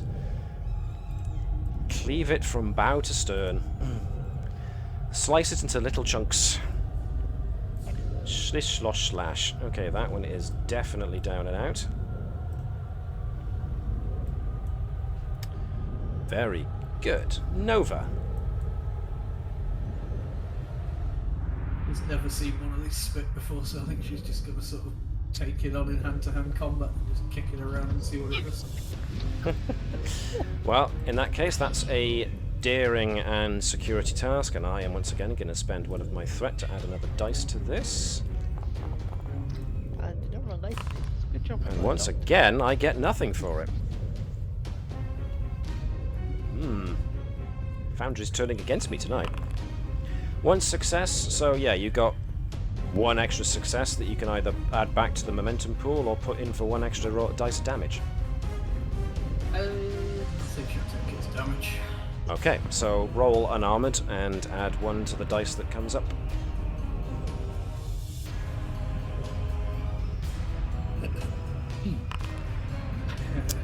Okay, so... Make it do something. So yeah, smacks it about, tries to give it a punt kick, but the creature kind of just takes it on its armored chitin, and you don't seem to inflict anything as far as any debilitating wound. You just seem to pretty much piss it off. So, you moved, you acted, that's all you can do. Vibers, what do you want to do? Well, I think it's a good idea to shoot things. So let's move to Now. somewhere where I could probably get Okay, a yep. good shot. So that's fine. Yep, you can move there in 1 quick action, no problem. That's a zone. You want to target that thing. Alrighty. The difficulty is going to be 1 to hit, thanks to Natala, so that's going to be control and security with a phaser.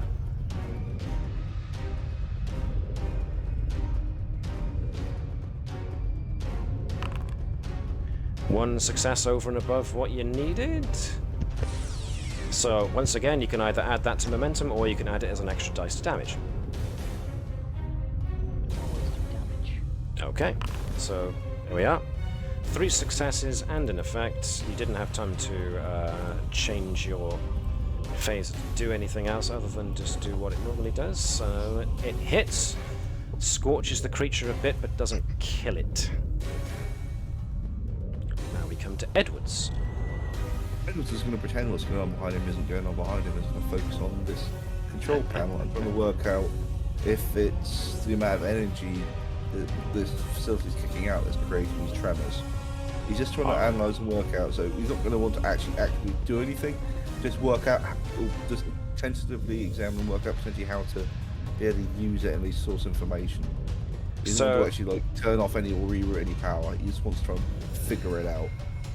So that's your way of saying that you don't want to make a roll for it. He just wants to sit there and spend his time analysing it. Okay. Yes. All right. Yep. That's basically my turn. He's going to try and work on that because. Keep working on it until something changes. Okay. Yes. Or until Bertram needs him to help with a medical emergency. Well, it's the doc's turn, so what would we like Bertram to do? He's going to try and see if he can shoot that remaining eel that's between him and the people who might be in medical need. Okay.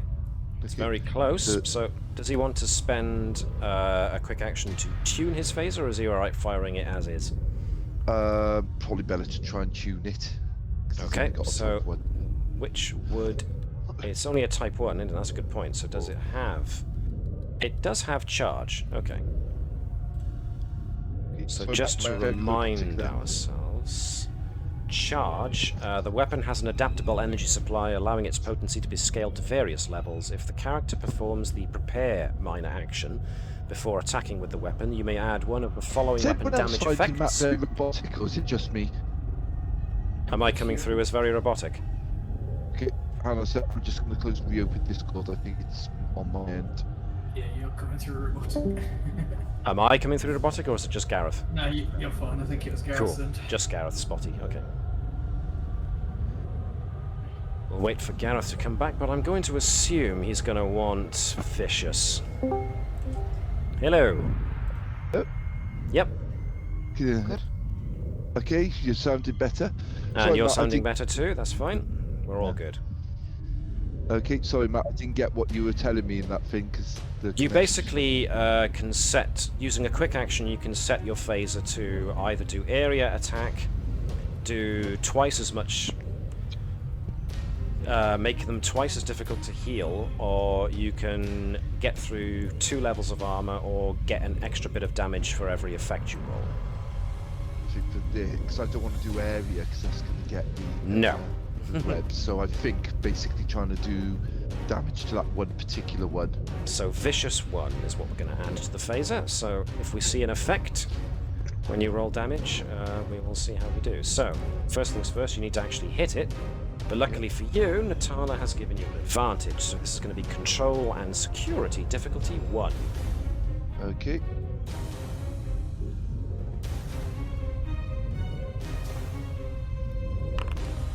Two successes, which, as before, gives you 1 success to either bank in momentum or add to damage. I think I'll try to add damage to try and make sure that thins down. Okay, so when you click on Type 1 phaser, it comes up with number of dice in pool. Yep. Replace the 4 with a 5. And then roll. Not only did you roll 6, but there was an effect of well, which makes extra damage for 7, which means that you vaporize the little monster. I'm not sorry. Okay, so that was Bertram. Andrews. Andrews is all the way back here. So, Webby's not back yet because he said he's got dad duties to attend to. So what would we like Andrews to do? Finish off the one that Nova's playing with, or attend to something else? Just picking it up in robot hand and holding it far away from face. Do you want to pick it up? I mean, generally she'd shoot things, I think. She likes it. Yeah. She likes to shoot things, yes. She likes to order people out of airlocks too, but we're not taking that literally, I hope. There's no airlock here. Alright, so Andrews is just going to do what Andrews does best, and that's a control and security check with a, not a determination, we're using just a focus. Battlefield tactics to shoot it in a certain way. 3 successes, which means we can add 2 to the damage. I think Webby said he was going to use the Type 2 phaser this time. Yeah. Since the Type 3 wasn't doing very well, so... Woohoo!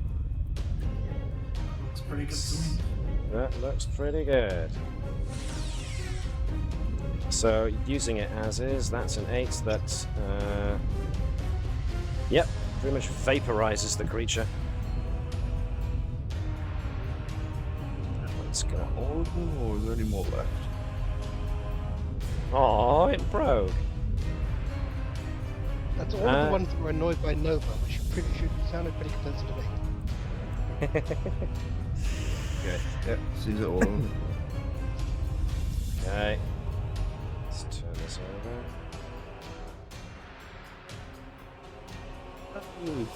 Okay. Am I the only one that's got text in this corner that says enemies are easier to target? No, that's what I Oh put no, there. that's me putting there, sorry. My mind is blips for a second there. That's what you put it off. Sorry, I am not with it. That's fine. It's fine. It's fine. No. I heard you say the words, I completely forgot you put it in the corner. Let's forget about those lot of things for a sec. Okay. Edwards is still there examining the screed coming past and is able to pick up the odd word here and there, something about power, something about sensors, you think. That's the closest approximate. That's the closest equivalent word that Edwards can pick up. Andrews... sorry, go on. I'll let you finish with Andrews and then I'll put in. Andrews is just concerned about the fact that this central control platform seems to have a couple of red warning lights flashing on it, rather ominously. Natala and Vibers have gone back up to here.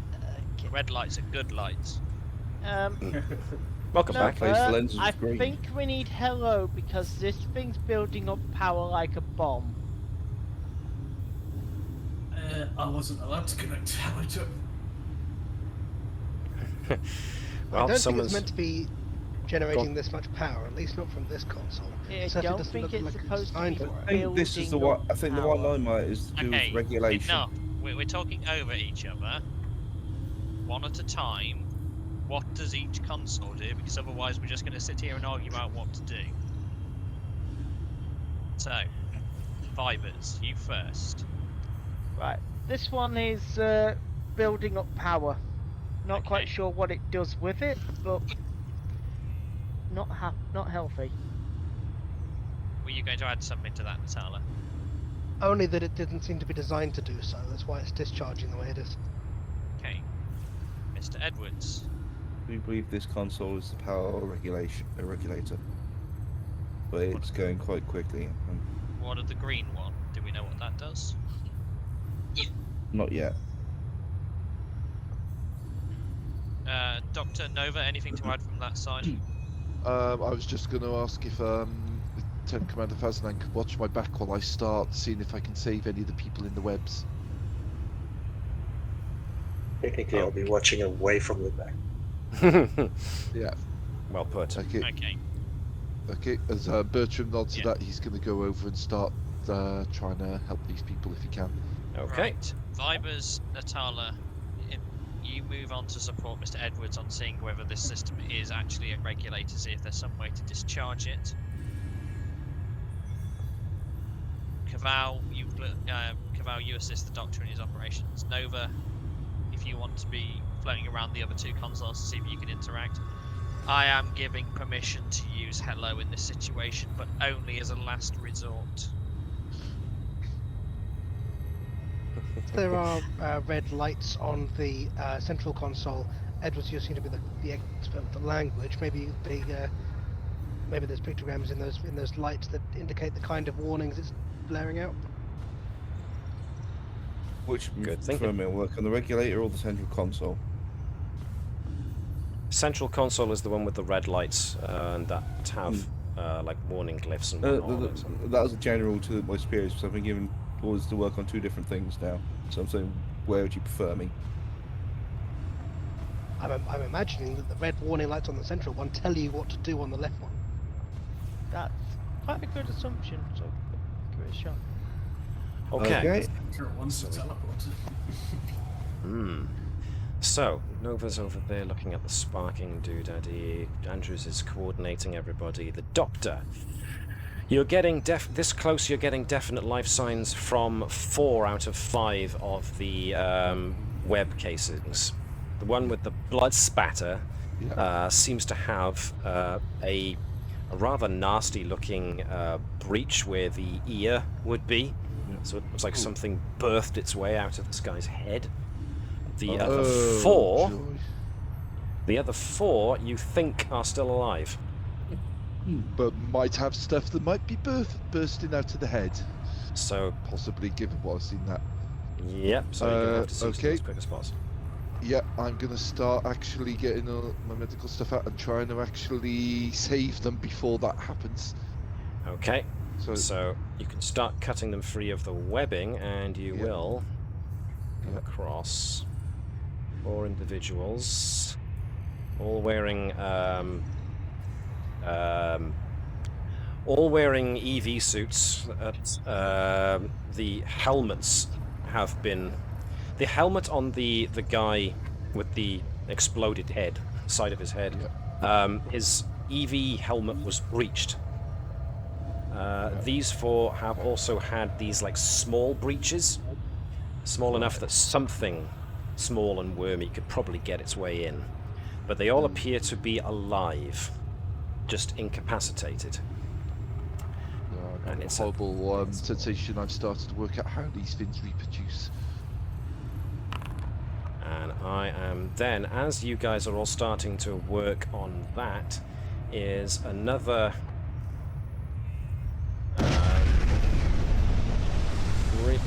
really violent shaking starts to happen, but that's when you also hear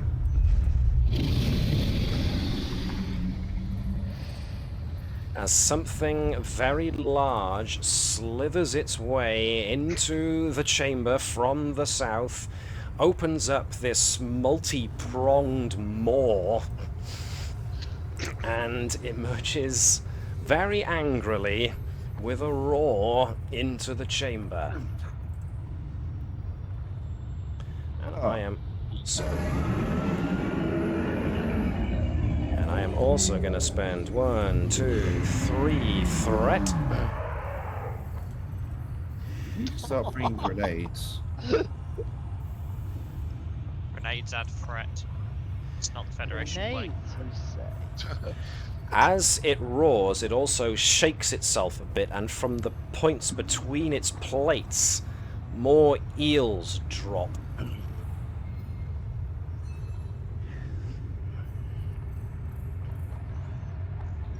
And I'm going to throw us into Inish. Do you want me to go first to throw the lure away from the Doctor? No. I think we go and hit this hard, because I don't think the lure's going to do a lot against that giant one. It made it the smaller. Getting the scientists are now a secondary concern. The primary concern is survival. Actually, it's the thing. Is this another combat? In which case, does Andrews need to go first to do his quick response or whatever it was? Yep. This does indeed count as another combat, yes. Yeah. So I think Andrews needs to go first so that he can do that. She can do that rather, unless Andrews is going to say otherwise. Oh no, I think in this situation, as Andrews would be taking the command of this and be trying to get between the rest of the group and it. Yeah. So I'm going to swap. I'm going to put Andrews. Hang on. 1, 2, 3, 4, 5, 6, 7, 8. There's now 9. So if I put Andrews at 9, do we then want Natala second to have that advantage come back? Yep. Okay. Do we want to monkey with the order any, or is that okay? That's okay then. All right. Yeah. So I'm just going to get rid of a couple of unwanted tokens. I'm going to add this little guy. The roll is irrelevant because it comes in at 9, 8, 7, 6, 5, 4, 3, 2, 1, 0. All right then. Andrews, you start us off.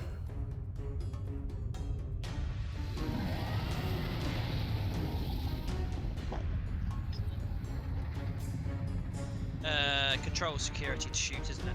Yes, indeed. Natala's advantage hasn't been activated again yet, so this is difficulty 2. I'm going to burn a determination to hit this. Hold the line. Okay.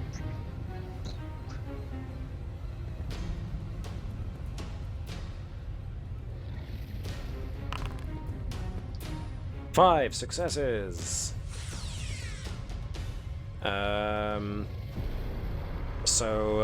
Yeah, you got 3 over above what you needed there, so again you can add 1 to the momentum pool and 2 to damage, or all 3 to damage. Yep. I think all 3 to damage at this point. Okie Momentum's high dokie. enough that it can stay as it is.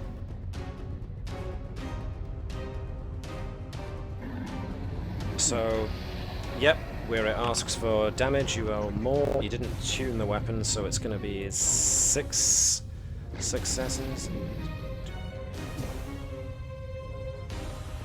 So the phaser shot goes out. It hits. It damages a little. It damages a bit. Creature has a lot of hard chitin that seems to keep it upright. But that's all Andrews can do because she moved. Now it's Natala's turn. Adapting the targeting to include the larger variant. Alright then, so spend 2 momentum, get the advantage, enemies are easier to hit. What would you like to do with the rest of your action? Shot it again, I think. Yeah. Alright. Difficulty 1 this time. On the money. So, nothing extra to add to damage, just roll as is. 6 successes.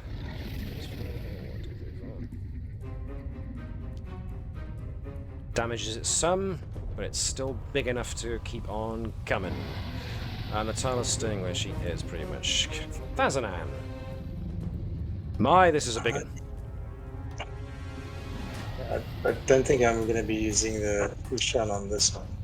That would have been extremely ballsy of you if you did. Thing. Remember, shall- it's probably softer on the inside, so you need to go inside and cut your way out. Yes, I was thinking of pulling a Drax, seeing as he's also got a Knife. brightly colored skin and a knife. I shall use my minor action to give my phaser piercing. Piercing. Nice. Piercing 2 per effect. And then I shall attack. So the difficulty has been decreased To with 1. Right.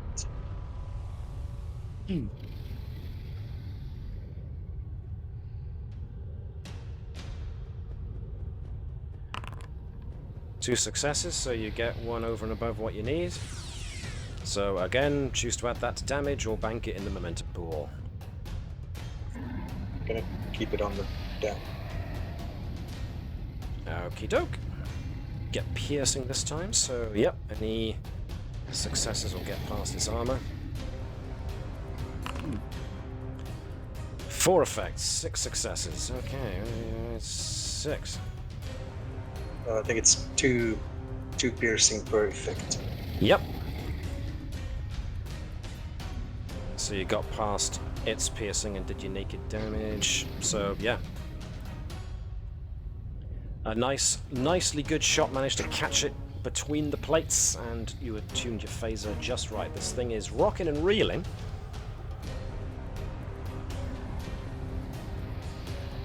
So that's all Cabal can do. Nova. Looks like Drop too far kick. away to get over there, so Nova will just try and go around this thing and realign the power so it's no longer overcharged. Okay, so you're gonna have to do your best guess in this regards, but you've got tinkering and stuff, so Best. probably daring at this point is best, and engineering. I am going to spend a threat to up the complication range. In fact, I'm going to up the complication range by 2. So an 18 to 20 is now a complication.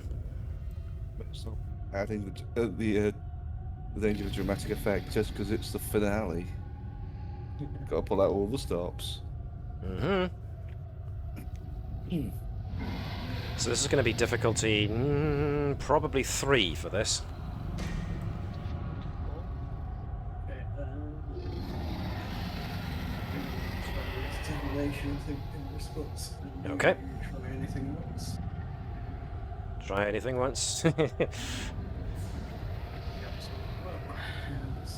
I haven't tried rerouting the power core from a planetary power system before. Woohoo! What did I say you needed? 3? So that's 2 over and above what you needed. You get 2 momentum back, none of which was a complication. Okay. You've managed to bleed off the excess. So it's no longer sparking, but there's still an energy hum that's still building up. You've just managed to... Make it safe to interact with. Yeah. Made it more stable to interact with, yes. That'll take all of your doodads to do that. So now we come over to Vibers. Well, I could try and do something about this power regulator, but there's a horribly squibbly thing over there. Yes, there is. So since it's a horrible squibbly thing, I think it's a good time to tune the phaser and press the button. What would you like? Perhaps? Is there more there?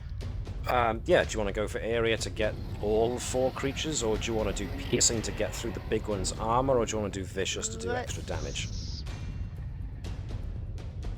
Let's go for area, see how much I can damage them all. Okay, so area will encapsulate either 2 little ones, the big one and a little one, or the big one and another little one, and any extra effect you get will encapsulate another target beyond the initial 2 that you try and get. Okay, let's go for the big one and the little one on the left. Righty-ho. Okay, and can I blow determination on steady hands? Yes, because you are using it where it counts. Survival.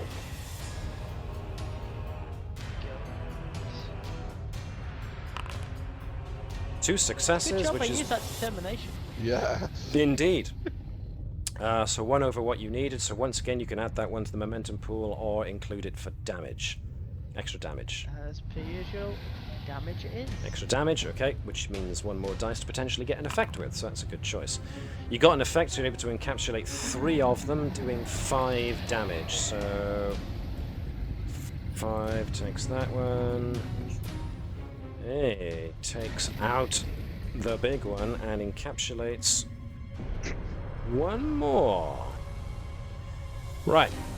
The larger creature thrashes about in its death throes, hammering itself between the walls of the breach it's made, which means I am going to now spend 2 threats to activate a condition of unstable roof.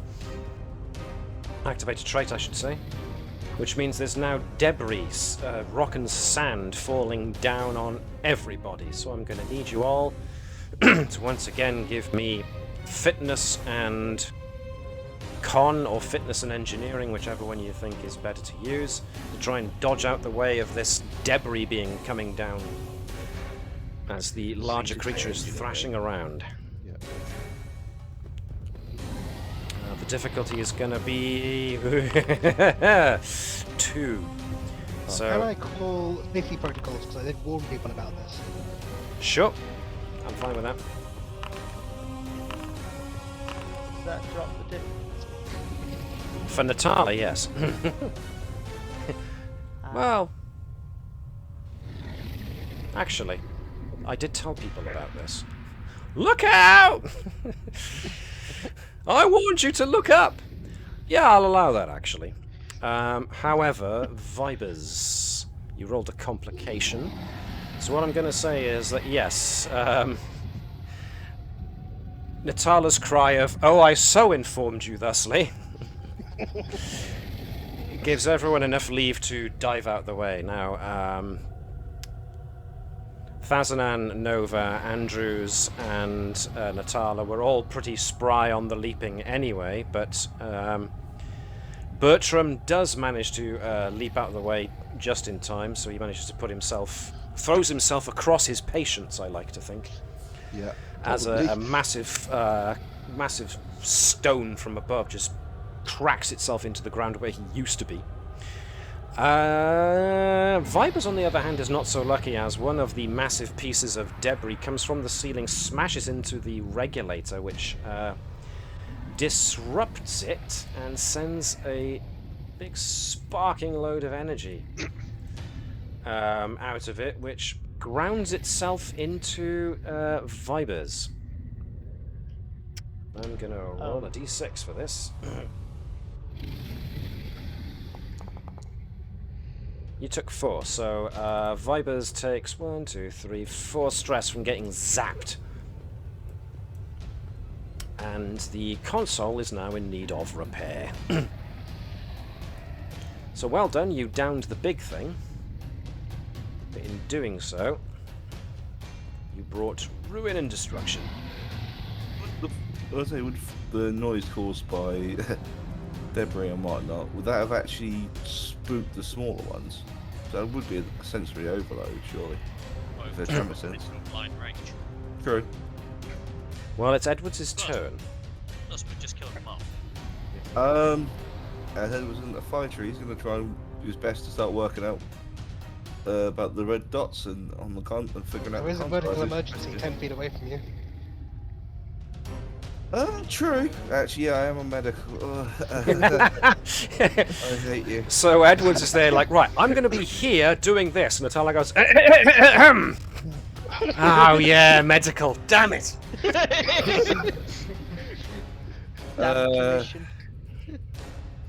What do you want, control plus medicine?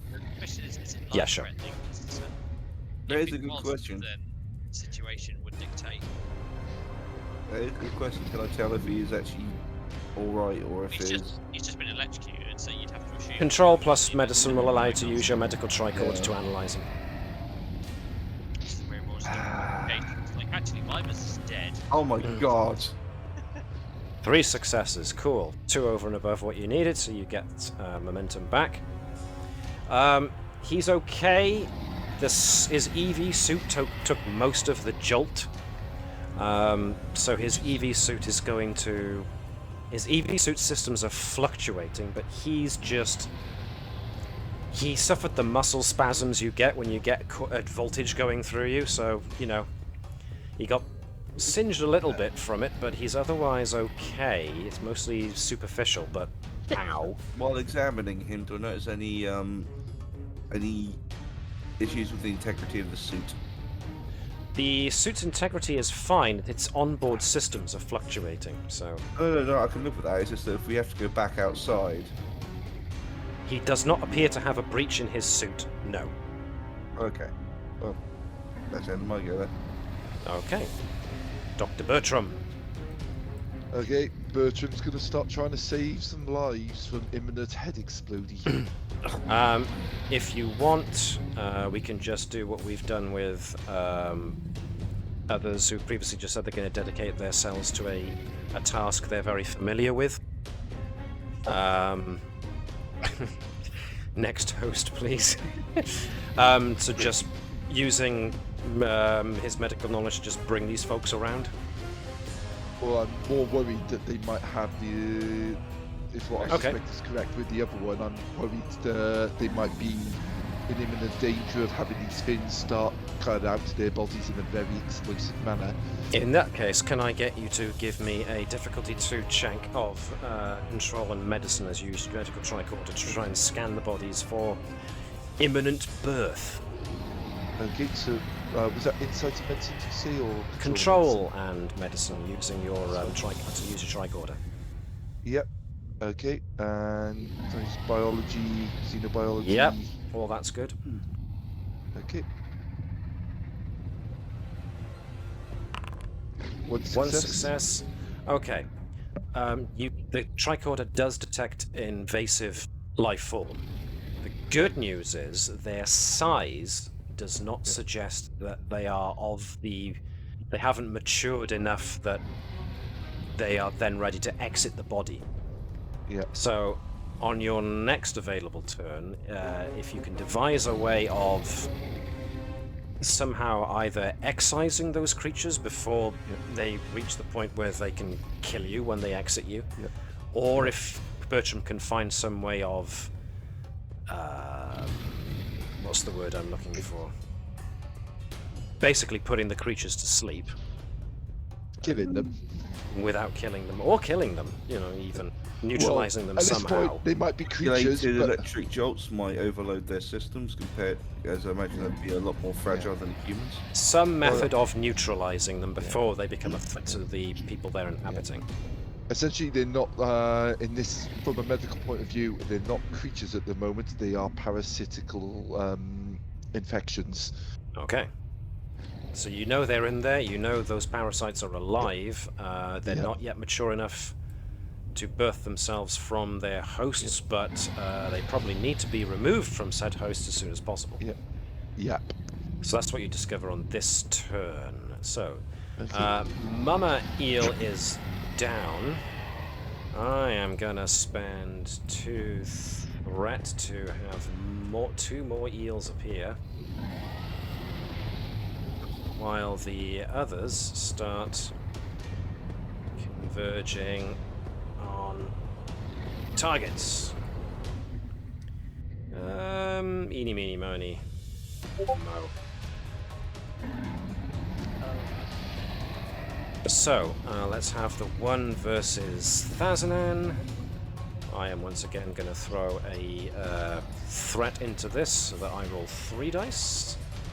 That's the wrong one. I'm supposed to be rolling daring plus security against Caval's daring and security. I rolled a complication. Okay. Complication is you're fighting doesn't. It charges, leaps, and lands on his blade. I am going to count the complication that I just got as an extra success that you can use. So you got 2 successes over what I managed. So Caval can add 2 damage if he wishes to. Always. Excellent.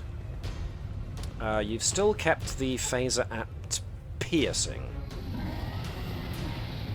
Unless you want to go hand to hand with it, actually. Pardon me, I'm thinking of the wrong thing. This daring. Well, I'm assuming I'm defending hand to hand, but I won't have the Ushan in my hand. No, Ushan Tor in my hands yet, so. Yep, that's fine with me. You can use the Ushan Tor in one hand and the phaser in the other, that's no problem.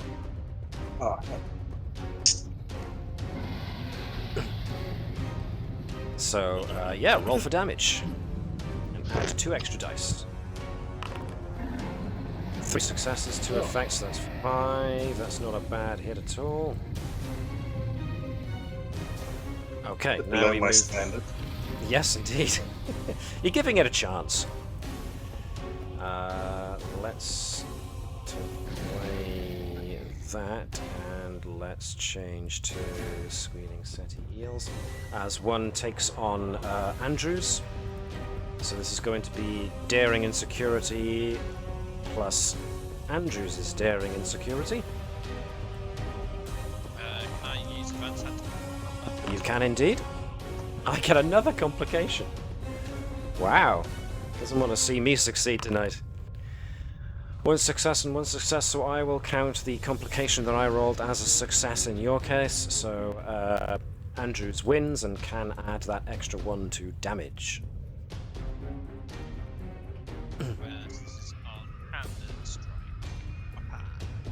Yep, indeed. 4 successes. So, yep, squishes it.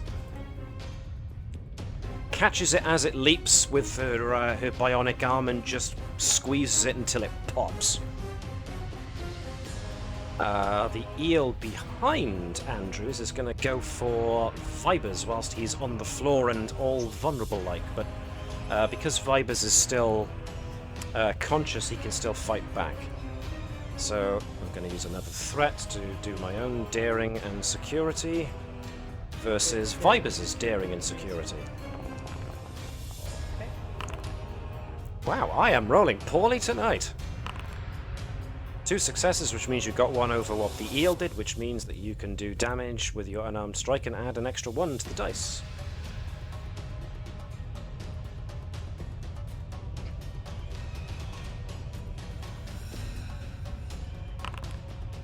Three successes, no effects, so yeah. Gives it a good old punt of a kick as it comes at him. So, we come around to round 2, and unless you guys are spending 2 momentum to hold the initiative, or are you? Probably an idea. We got 6 momentum. So does that mean yes, you are? I think so. All right then. Then I will knock myself all the way back down to the end of the initiative turn then. So Andrews goes first.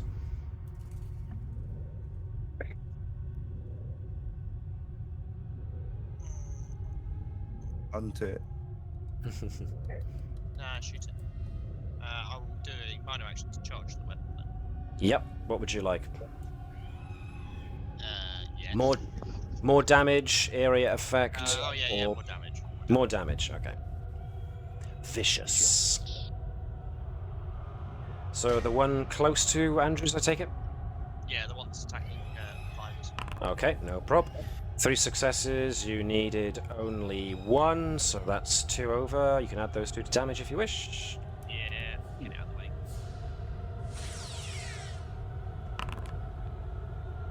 7 successes with 2 effects means 9 vaporizes it. Nice. So we're now on to Natala. What would Natala like to do? From where I'm at, the only ones I can see without moving clearly are probably the ones on Thazanan. There's another one south of Far one. Thazanan. Yes. Yeah. So if I charge for Vicious and aim at the one south. Alrighty. Again, difficulty 1 to hit. Control and security.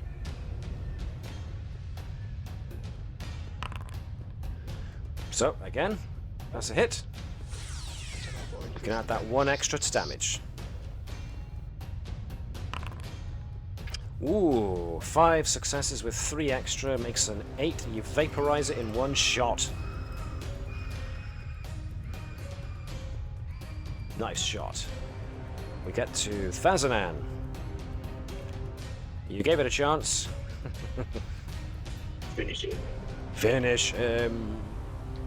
So, what are you using? Phaser or Ushantor? Ushantor. I'll give you 1 threat again. Which I'm going to use to add a dice.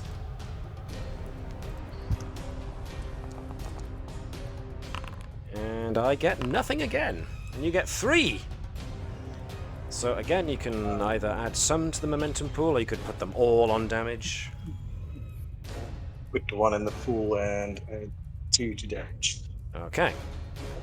1 in the pool, 2 to damage. Oops. He's a giving soul. Did we forget to add the extra 1? Reroll the results if you want, and just roll Needed to add one a dice. 7. Yeah. Oh, it's a terrible roll. Is it? No, that's fine. Yeah, that's a good roll. 7 successes. Cut it into bits. Nice. Okay. Since Thazanan used his Ushantor, you can still move somewhere if you want to. Nothing else to hit left, is there? There's one left. injured one down the bottom. Sorry, you're not Not full like threat. fire. So just take out my phaser. That's it. Okay. Nova, what's Nova doing?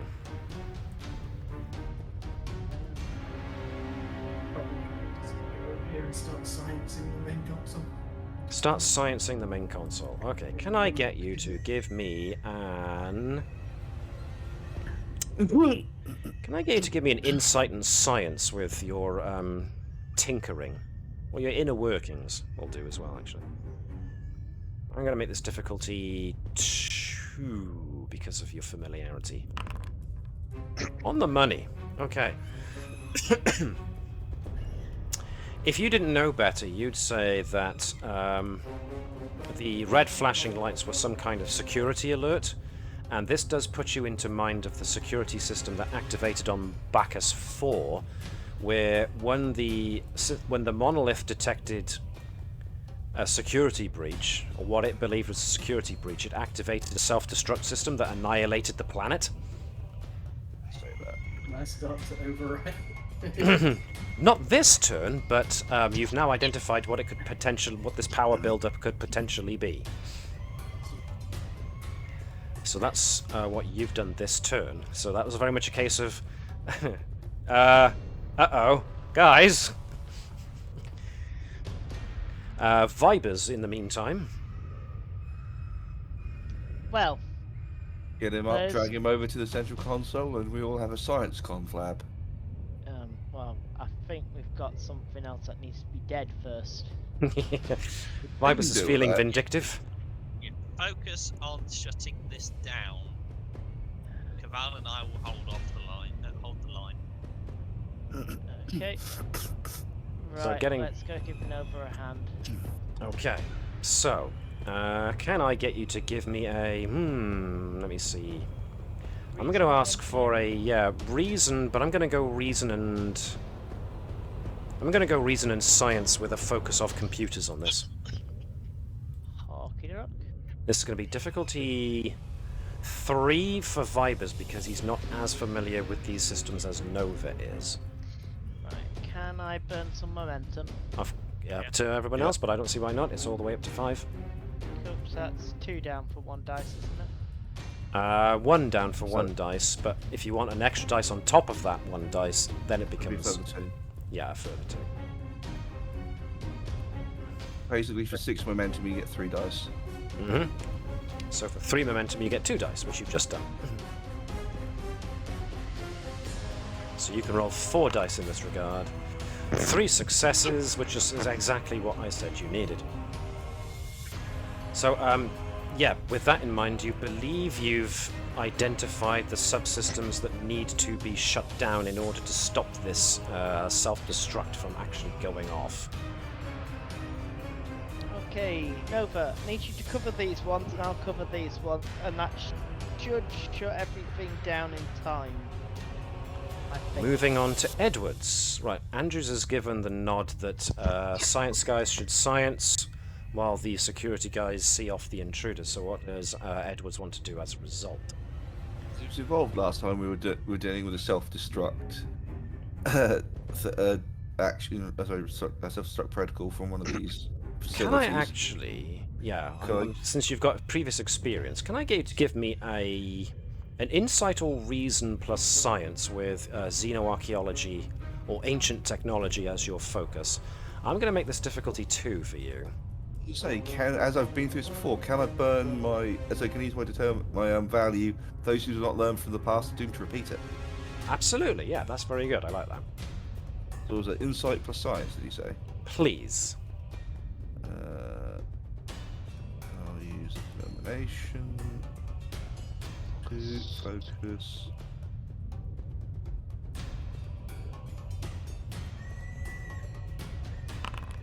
Four successes, so 2 over and above what you needed.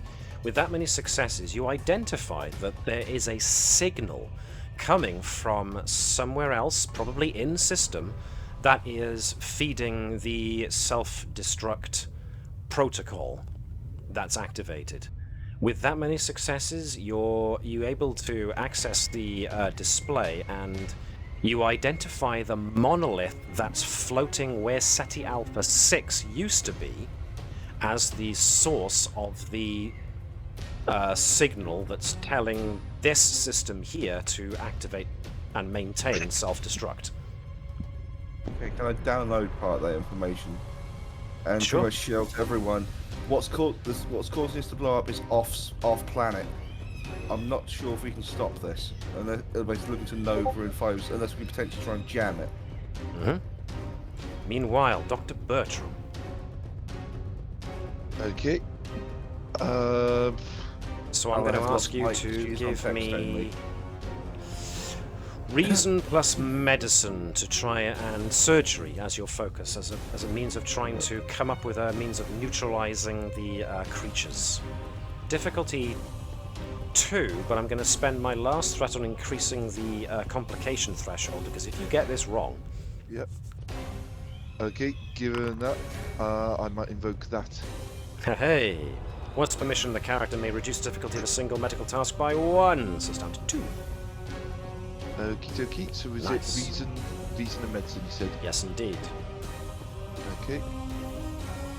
Alright.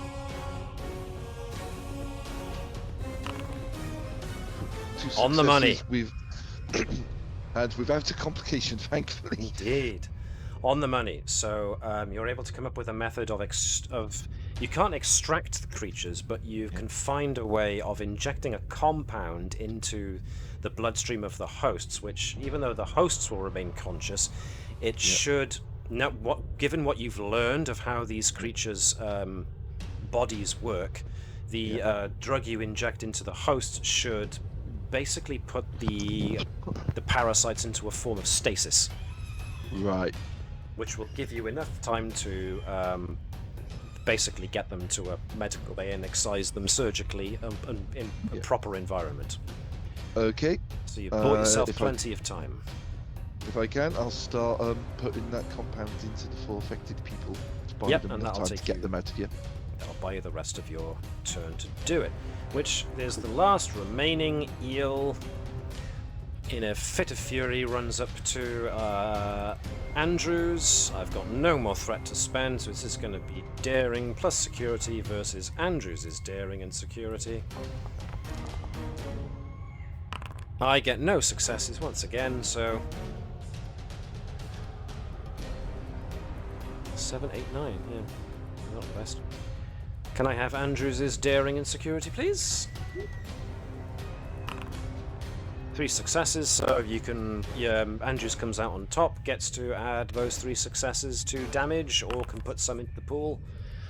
6 successes, squishes it flat. How many over was it? 3. But, yeah, okay, 1 into the pool. 1 into the pool. Okay. So. Right, so I'm going to take us out of combat. But we're still in a bit of a serious situation because, yes, you've now learned that there's a self-destruct security mechanism has been activated, which explains what this build-up of power is. You've identified it as a security measure, and a security measure that's being fed from outside. So, Team Science, what would you like to do? Try and jam it, or we can get the hell out of here. Let's see what we can do to mitigate and delay it while the rest get moving with the patients. Commander, I think I can wake these up if we need to get moving. I've bought Get enough them. time until we can get into a medical facility. Could we Get try them out and... here. Oh no, that would just fry us. I was Right. thinking if we could Commander, just... what were you saying? Get them out of here. Okay, thank you. I'm going to start waking them up. Okay, cool. I Natala suggest- says we should probably fix the power regulator console while trying to deactivate the build-up command. That's not a bad idea, so someone can do that. Whilst someone tries to interfere with the signal, whilst someone else tries to deactivate the protocol. See if once the thing is fixed, could we potentially send this excess power back up the signal to try and overload the monolith? Ooh. Let's not. Is hello plugged in? No. Not yet. Plug it in, because a computer can calculate a lot quicker than a human can. Alright. Okay, so Get it to take control of both monoliths then. Okay, so shut this down. will... if you're using Hello as well, then I'm going to lower the difficulty of any interaction with the computer console.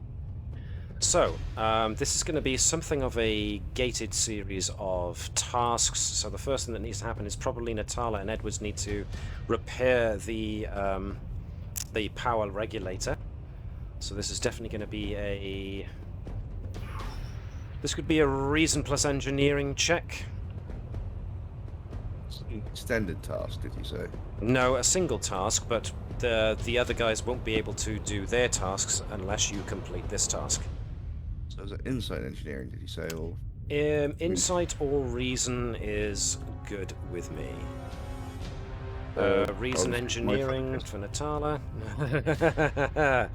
Right, so Natala's complication has actually pushed the difficulty up.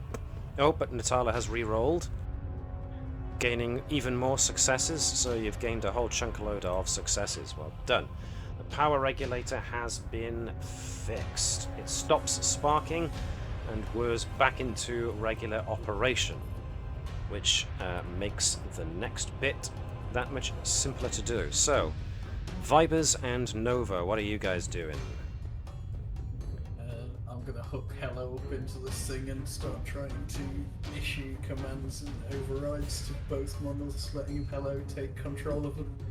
Okay, and could probably do with Vibers, either Vibers taking lead or assisting with his computer's focus. Yep, I'm gonna assist on that one. Okay, cool. So with Hello as well, this is going to be a... This is going to be a control plus... This is going to be control plus science, I think. Technology experimentation? Inner workings is probably better for a focus for Nova.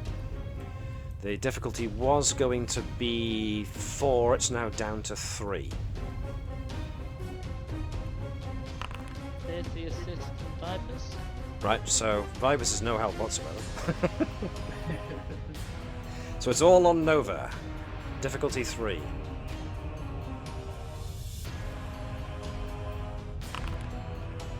Star Cross, so yes, any character will score 2 successes for any die that rolls equal to or less than the discipline. Cool.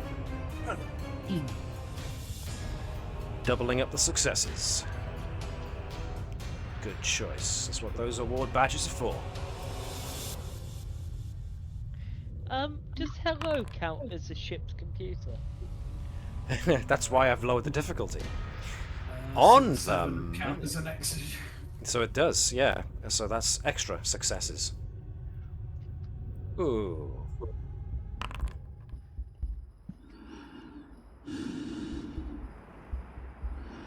This unit can confirm. Self-destruct has been deactivated. These things seem familiar to me. Confirmed, Unit Nova. This unit can definitely register a sensation of familiarity with being docked into this device. Do they bear any reference to Tillykill? Allow me to access. Working. Collating. Confirmed. The word Tillycal has been located once again, this time with clarification. The word Tillycal is in reference to the progenitor race.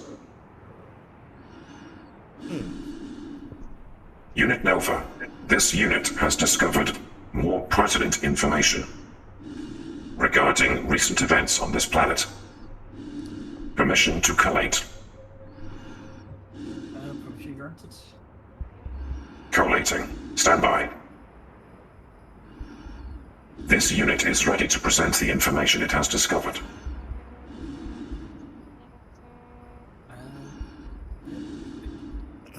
Go ahead.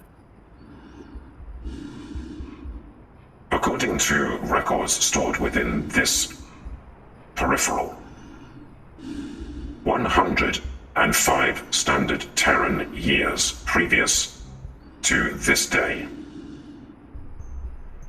A energy signature consistent with faster-than-light propulsion was detected by sensor suites within this system's planetary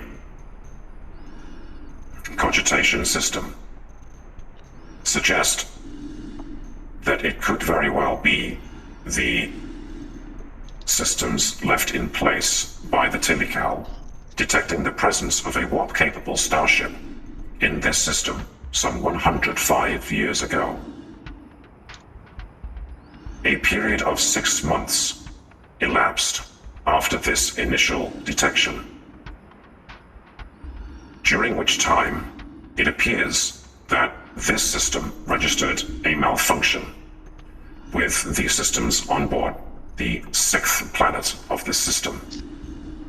This malfunction resulted in a cascade failure of all systems, and the subsequent detonation of power systems embedded within the 6th planet's molten core. This resulted in the explosion of the 6th planet of this system.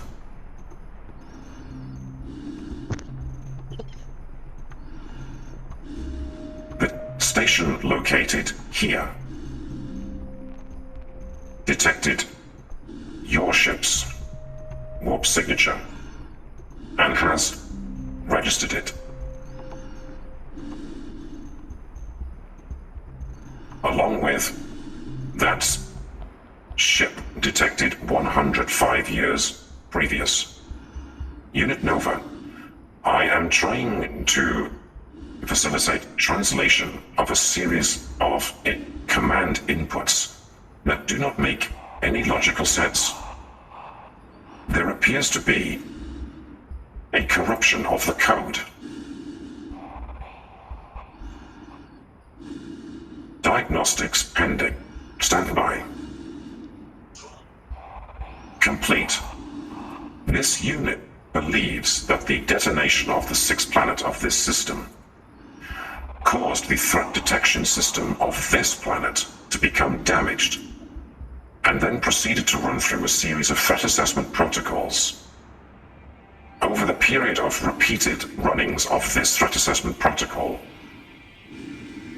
a degrading loop of system diagnostic routines and threat assessment procedures began to clash.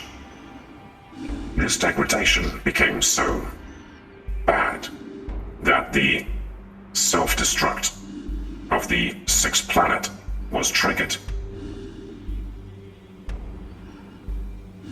The devastation caused by the detonation of the 6th planet caused the knockout of the systems found here on this planet. This unit believes that a signal was sent from somewhere further afield to reactivate this dormant structure.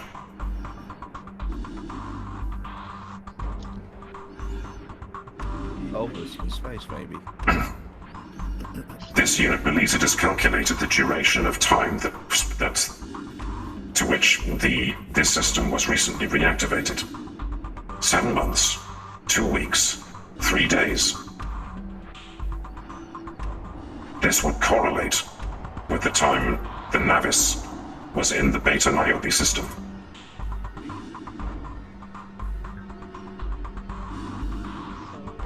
What's telling us is Kirk's fault, and we didn't just do the Kirk. This unit is not assigning any blame, but it appears that whatever happened in the Beta Niobe system, or whatever you units managed to activate in the Beta Niobe system, had a cascade effect that activated the systems that were dormant here in the Ceti Alpha system. Unit Nova, may this unit make a supposition? Yes, I don't think anybody else is going to. It is entirely possible that the signal that was sent from the Beta Niobe system and arrived here to activate this system could have also been responsible for activating other dormant sites that have been encountered thus far by this crew. Agreed. But everything we have is suggesting that they're being activated for a reason, seemingly around a group needing help. I'm afraid there is no data that this unit has discovered to elaborate on that point, but it seems a reasonable hypothesis, Unit Nova. And sorry, I there talked any- over you there. And I did it again. Is there any indication of what this cascade is working towards? I believe it has the closest approximation to an activation order. This unit is able to derive nothing else. Shut down the activation order, if you can. Over. The rest of us, we need to start evacuating now. So, as Natalia said, anyone who's not essential, start getting people out of here. Right. Okay. So yes, We it want to takes- disable the activation. No, What was that? Sorry, Cyril, I didn't quite catch that. I don't think we want to disable the activation. I think we just need to disable the threat protocol. Okay. I don't like where this is going with opening rifts into dimensions in space. But they asked for help. They did, but at the same time, they are actively causing dimensional distress.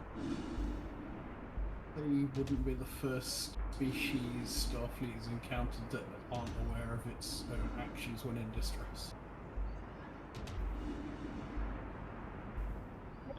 Well, you can certainly send a signal to power down or deactivate this facility now that you've taken control of the system. That's no problem at all. And, as the doctor will tell you, and as the commander has also said, you need to get these people out. So now that this system has been shut down, your next priority is, of course, to get these people out. But the earthquakes have now stopped. I would say that Andrews would push the issue that the safety of the Federation and the citizens of the Romulan Star Empire and the Klingon Empire is currently a threat because of what's going on. And that I would recommend that we stop the activation signals. May I try something first? If you tell me what it is. I want to try and flip it from us seeing us as a threat to us seeing us as the solution. Okay. You've, with Hello's help, you've at least got access to the system that will allow you to, at the very least, you can feed it the information of what Federation standard warp energy signatures read as, and therefore there's no possibility of it tripping another security feature. But what Hello will tell you is that this thing has been locked in this kind of recursive loop for a while, where it's been activating a security subroutine, not sure why it's doing it, running a diagnostic, which then becomes corrupted and then goes right back around to activating the security measure again. Now you've managed to turn that off, so this will require a good bit more work over maybe a couple of hours to finally turn this thing into a neutral state and stop that recursive loop from going on. So at the very least, for now, as a stopgap measure, whilst you are rescuing the folks here who were abducted by the eels, you're able to at least put it in like a standby mode, ready for being seen to properly later. So,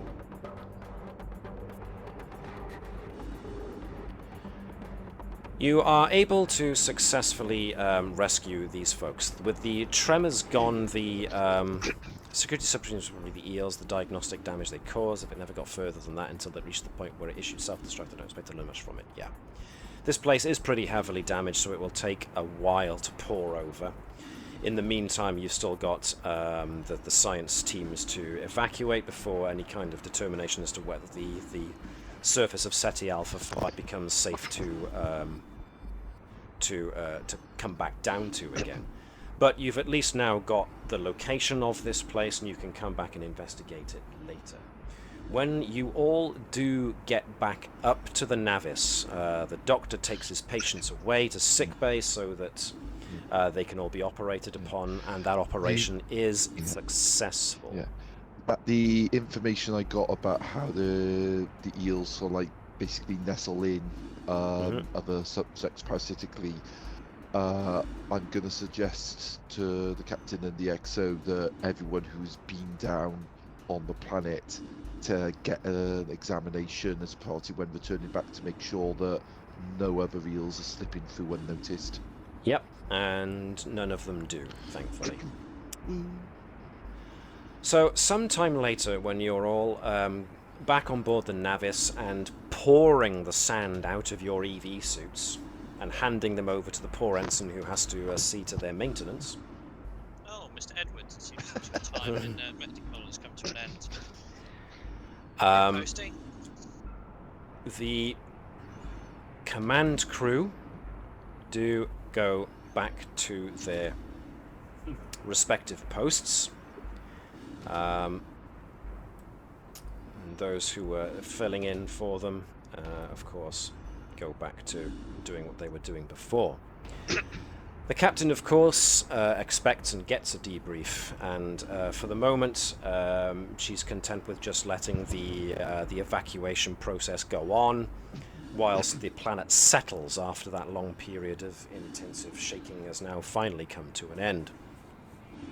But when Keval takes his post back at the helm, Ensign Keshen on comms leans over and says, "Whilst you were gone, Commander, there was a message dispatched, received for you personally. It's been encoded for your eyes only, I'm afraid. I can transmit it to your console now if you wish." Yes, please. Okay. And in so doing, Keval notices that the message is just text, but it's got the important flag next to it, and it's from Shorey. And the message is very short, very simple. Get back now.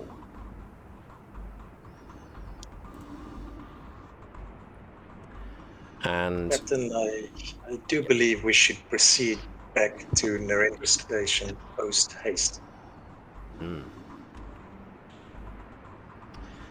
Well, yep. The captain said the captain asks how far along the evacuation order is. The evacuation has got possibly another hour to go before it completes. But now that all staff have been accounted for and materials have been brought up, that can be hustled to become a little bit faster. Now that the weather is starting to calm down and the seismic disturbances have lessened to the extent that the planet is settling down, the evacuation is able to go a little bit faster. And so, the Navis is able to complete its mission and head back. And the request, of course, was from Shorey for you guys to come back to Narendra Station, in case that wasn't clear. So, with all haste, the captain orders the Navis to go with all speed to Narendra Station. The evacuees from Ceti Alpha V can be managed there, that's no problem.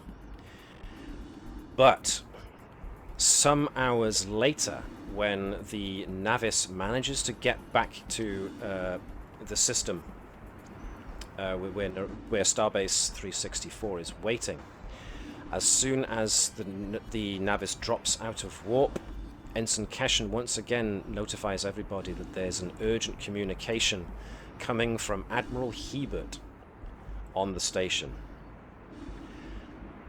And Admiral Hebert's message is brought up on screen. Admiral Hebert herself looks... Why have I got the EV suit still going on? Admiral Hebert herself looks somewhat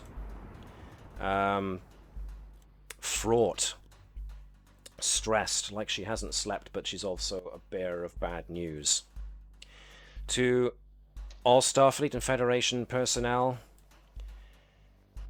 the Klingon Empire has now launched an attack on the... And I forget the name of the place. Shoot.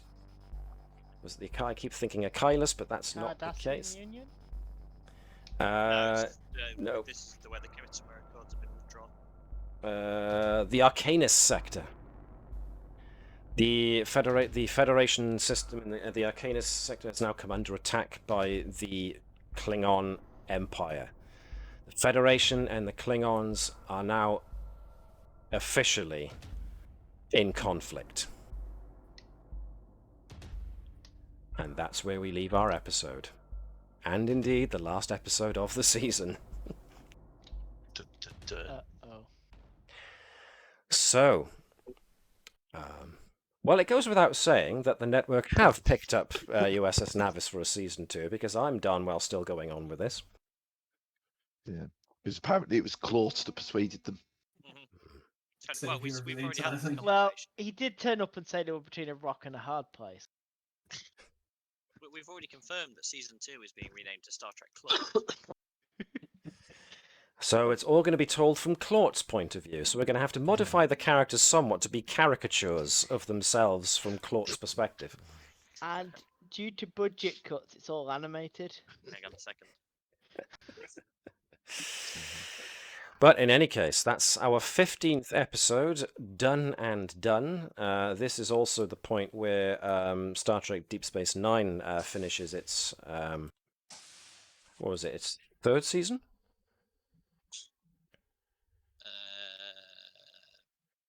Where, where Odo has been punished by the made human. The other shapeshifters and has been made human. Yes. So that is where we leave the Navis for the end of season 1. Season 2 will of course be coming, well, as it happens, next week. Yeah, it's enough time for Gareth to create the new credits. Yeah. Well, it's going to be easier seeing as we're keeping the same ship. Yes, it is. It'll be, come on, new series, new intro. Oh yeah. I'm being silly. You can change the theme music. Sure, you could find some other open source music. Well, I do remember spending a fair amount of time looking for open source music, and that was one of the better ones there was. I agree. I've looked around for a couple myself, and some are okay, but I do agree that Kevin MacLeod's tune, I think, is very nice. Some of the other guys who do Star Trek Adventures streams and post their games on YouTube as well have some really good themes themselves, a lot of which are so perilously close to being DS9 or Voyager. I want to say they're not rip-offs. They've been very subtly altered to be very close, but not so close that it's on the nose, as it were. So I like it's been Kevin a long MacLeod's. road getting from here to there. Oh, don't Shut you up. even dare! Get out. Worst. You know, the one thing that has ever. to happen in the second season is the special effects budget is increased. I'm doing my best, damn it. What do you suggest? What would you like to see more of? Explosions. Explosions. Okay. What? Well, yeah, at the start of every episode. Being forced to do epileptic audio. karaoke. Yeah, please start of season 2 is sort of like a mishap in the holodeck 4. It's the musical episode. Also, can we have Go on, so- Dan. also can we have a cameo from some of the DS9 cast? I will have to work on that. The only one that'd be nearby is Cisco, because Cisco is near Earth at this point, I think. No, it's not, because when the war Not breaks out, yet. they're all on DS9, aren't they? We have a holiday for DS9. We could sort of like have a flyby from the Yeah. Enterprise and give them a sort of like a run for their money. It's fine. We need a bit more time to sort out the script. Go around again. Well, we'll have to see, won't we? But yeah, all good. Some folks who have reached the limits of their reputation are either hanging out, refusing to get that promotion, or are going to potentially find that the timing might mean that they would be better off. You'll never take me alive. The timing might mean that they're better off waiting for things to calm down a little bit first before they, or unless, of course, circumstances with the Klingons force certain promotions to happen. We shall have to wait and see, I suppose. But in the meantime, thank you very much, everybody who tuned in. I hope you all enjoyed it as much as we all seem to enjoy running it. So, yeah, we'll be carrying on as usual next week, as if this whole season ender thing didn't even happen.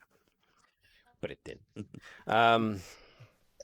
Yeah, so thanks very much. Remember, if you're watching this on YouTube, to at least give this a like, because it helps the other guys who are doing their own Star Trek Adventures videos and streams get bumped up the algorithm a little bit. So it helps us all out in the end. Thanks very much for watching, everybody. Live long and prosper. Take care of yourselves, and we will see you all when we see you all next. Hailing frequencies closed.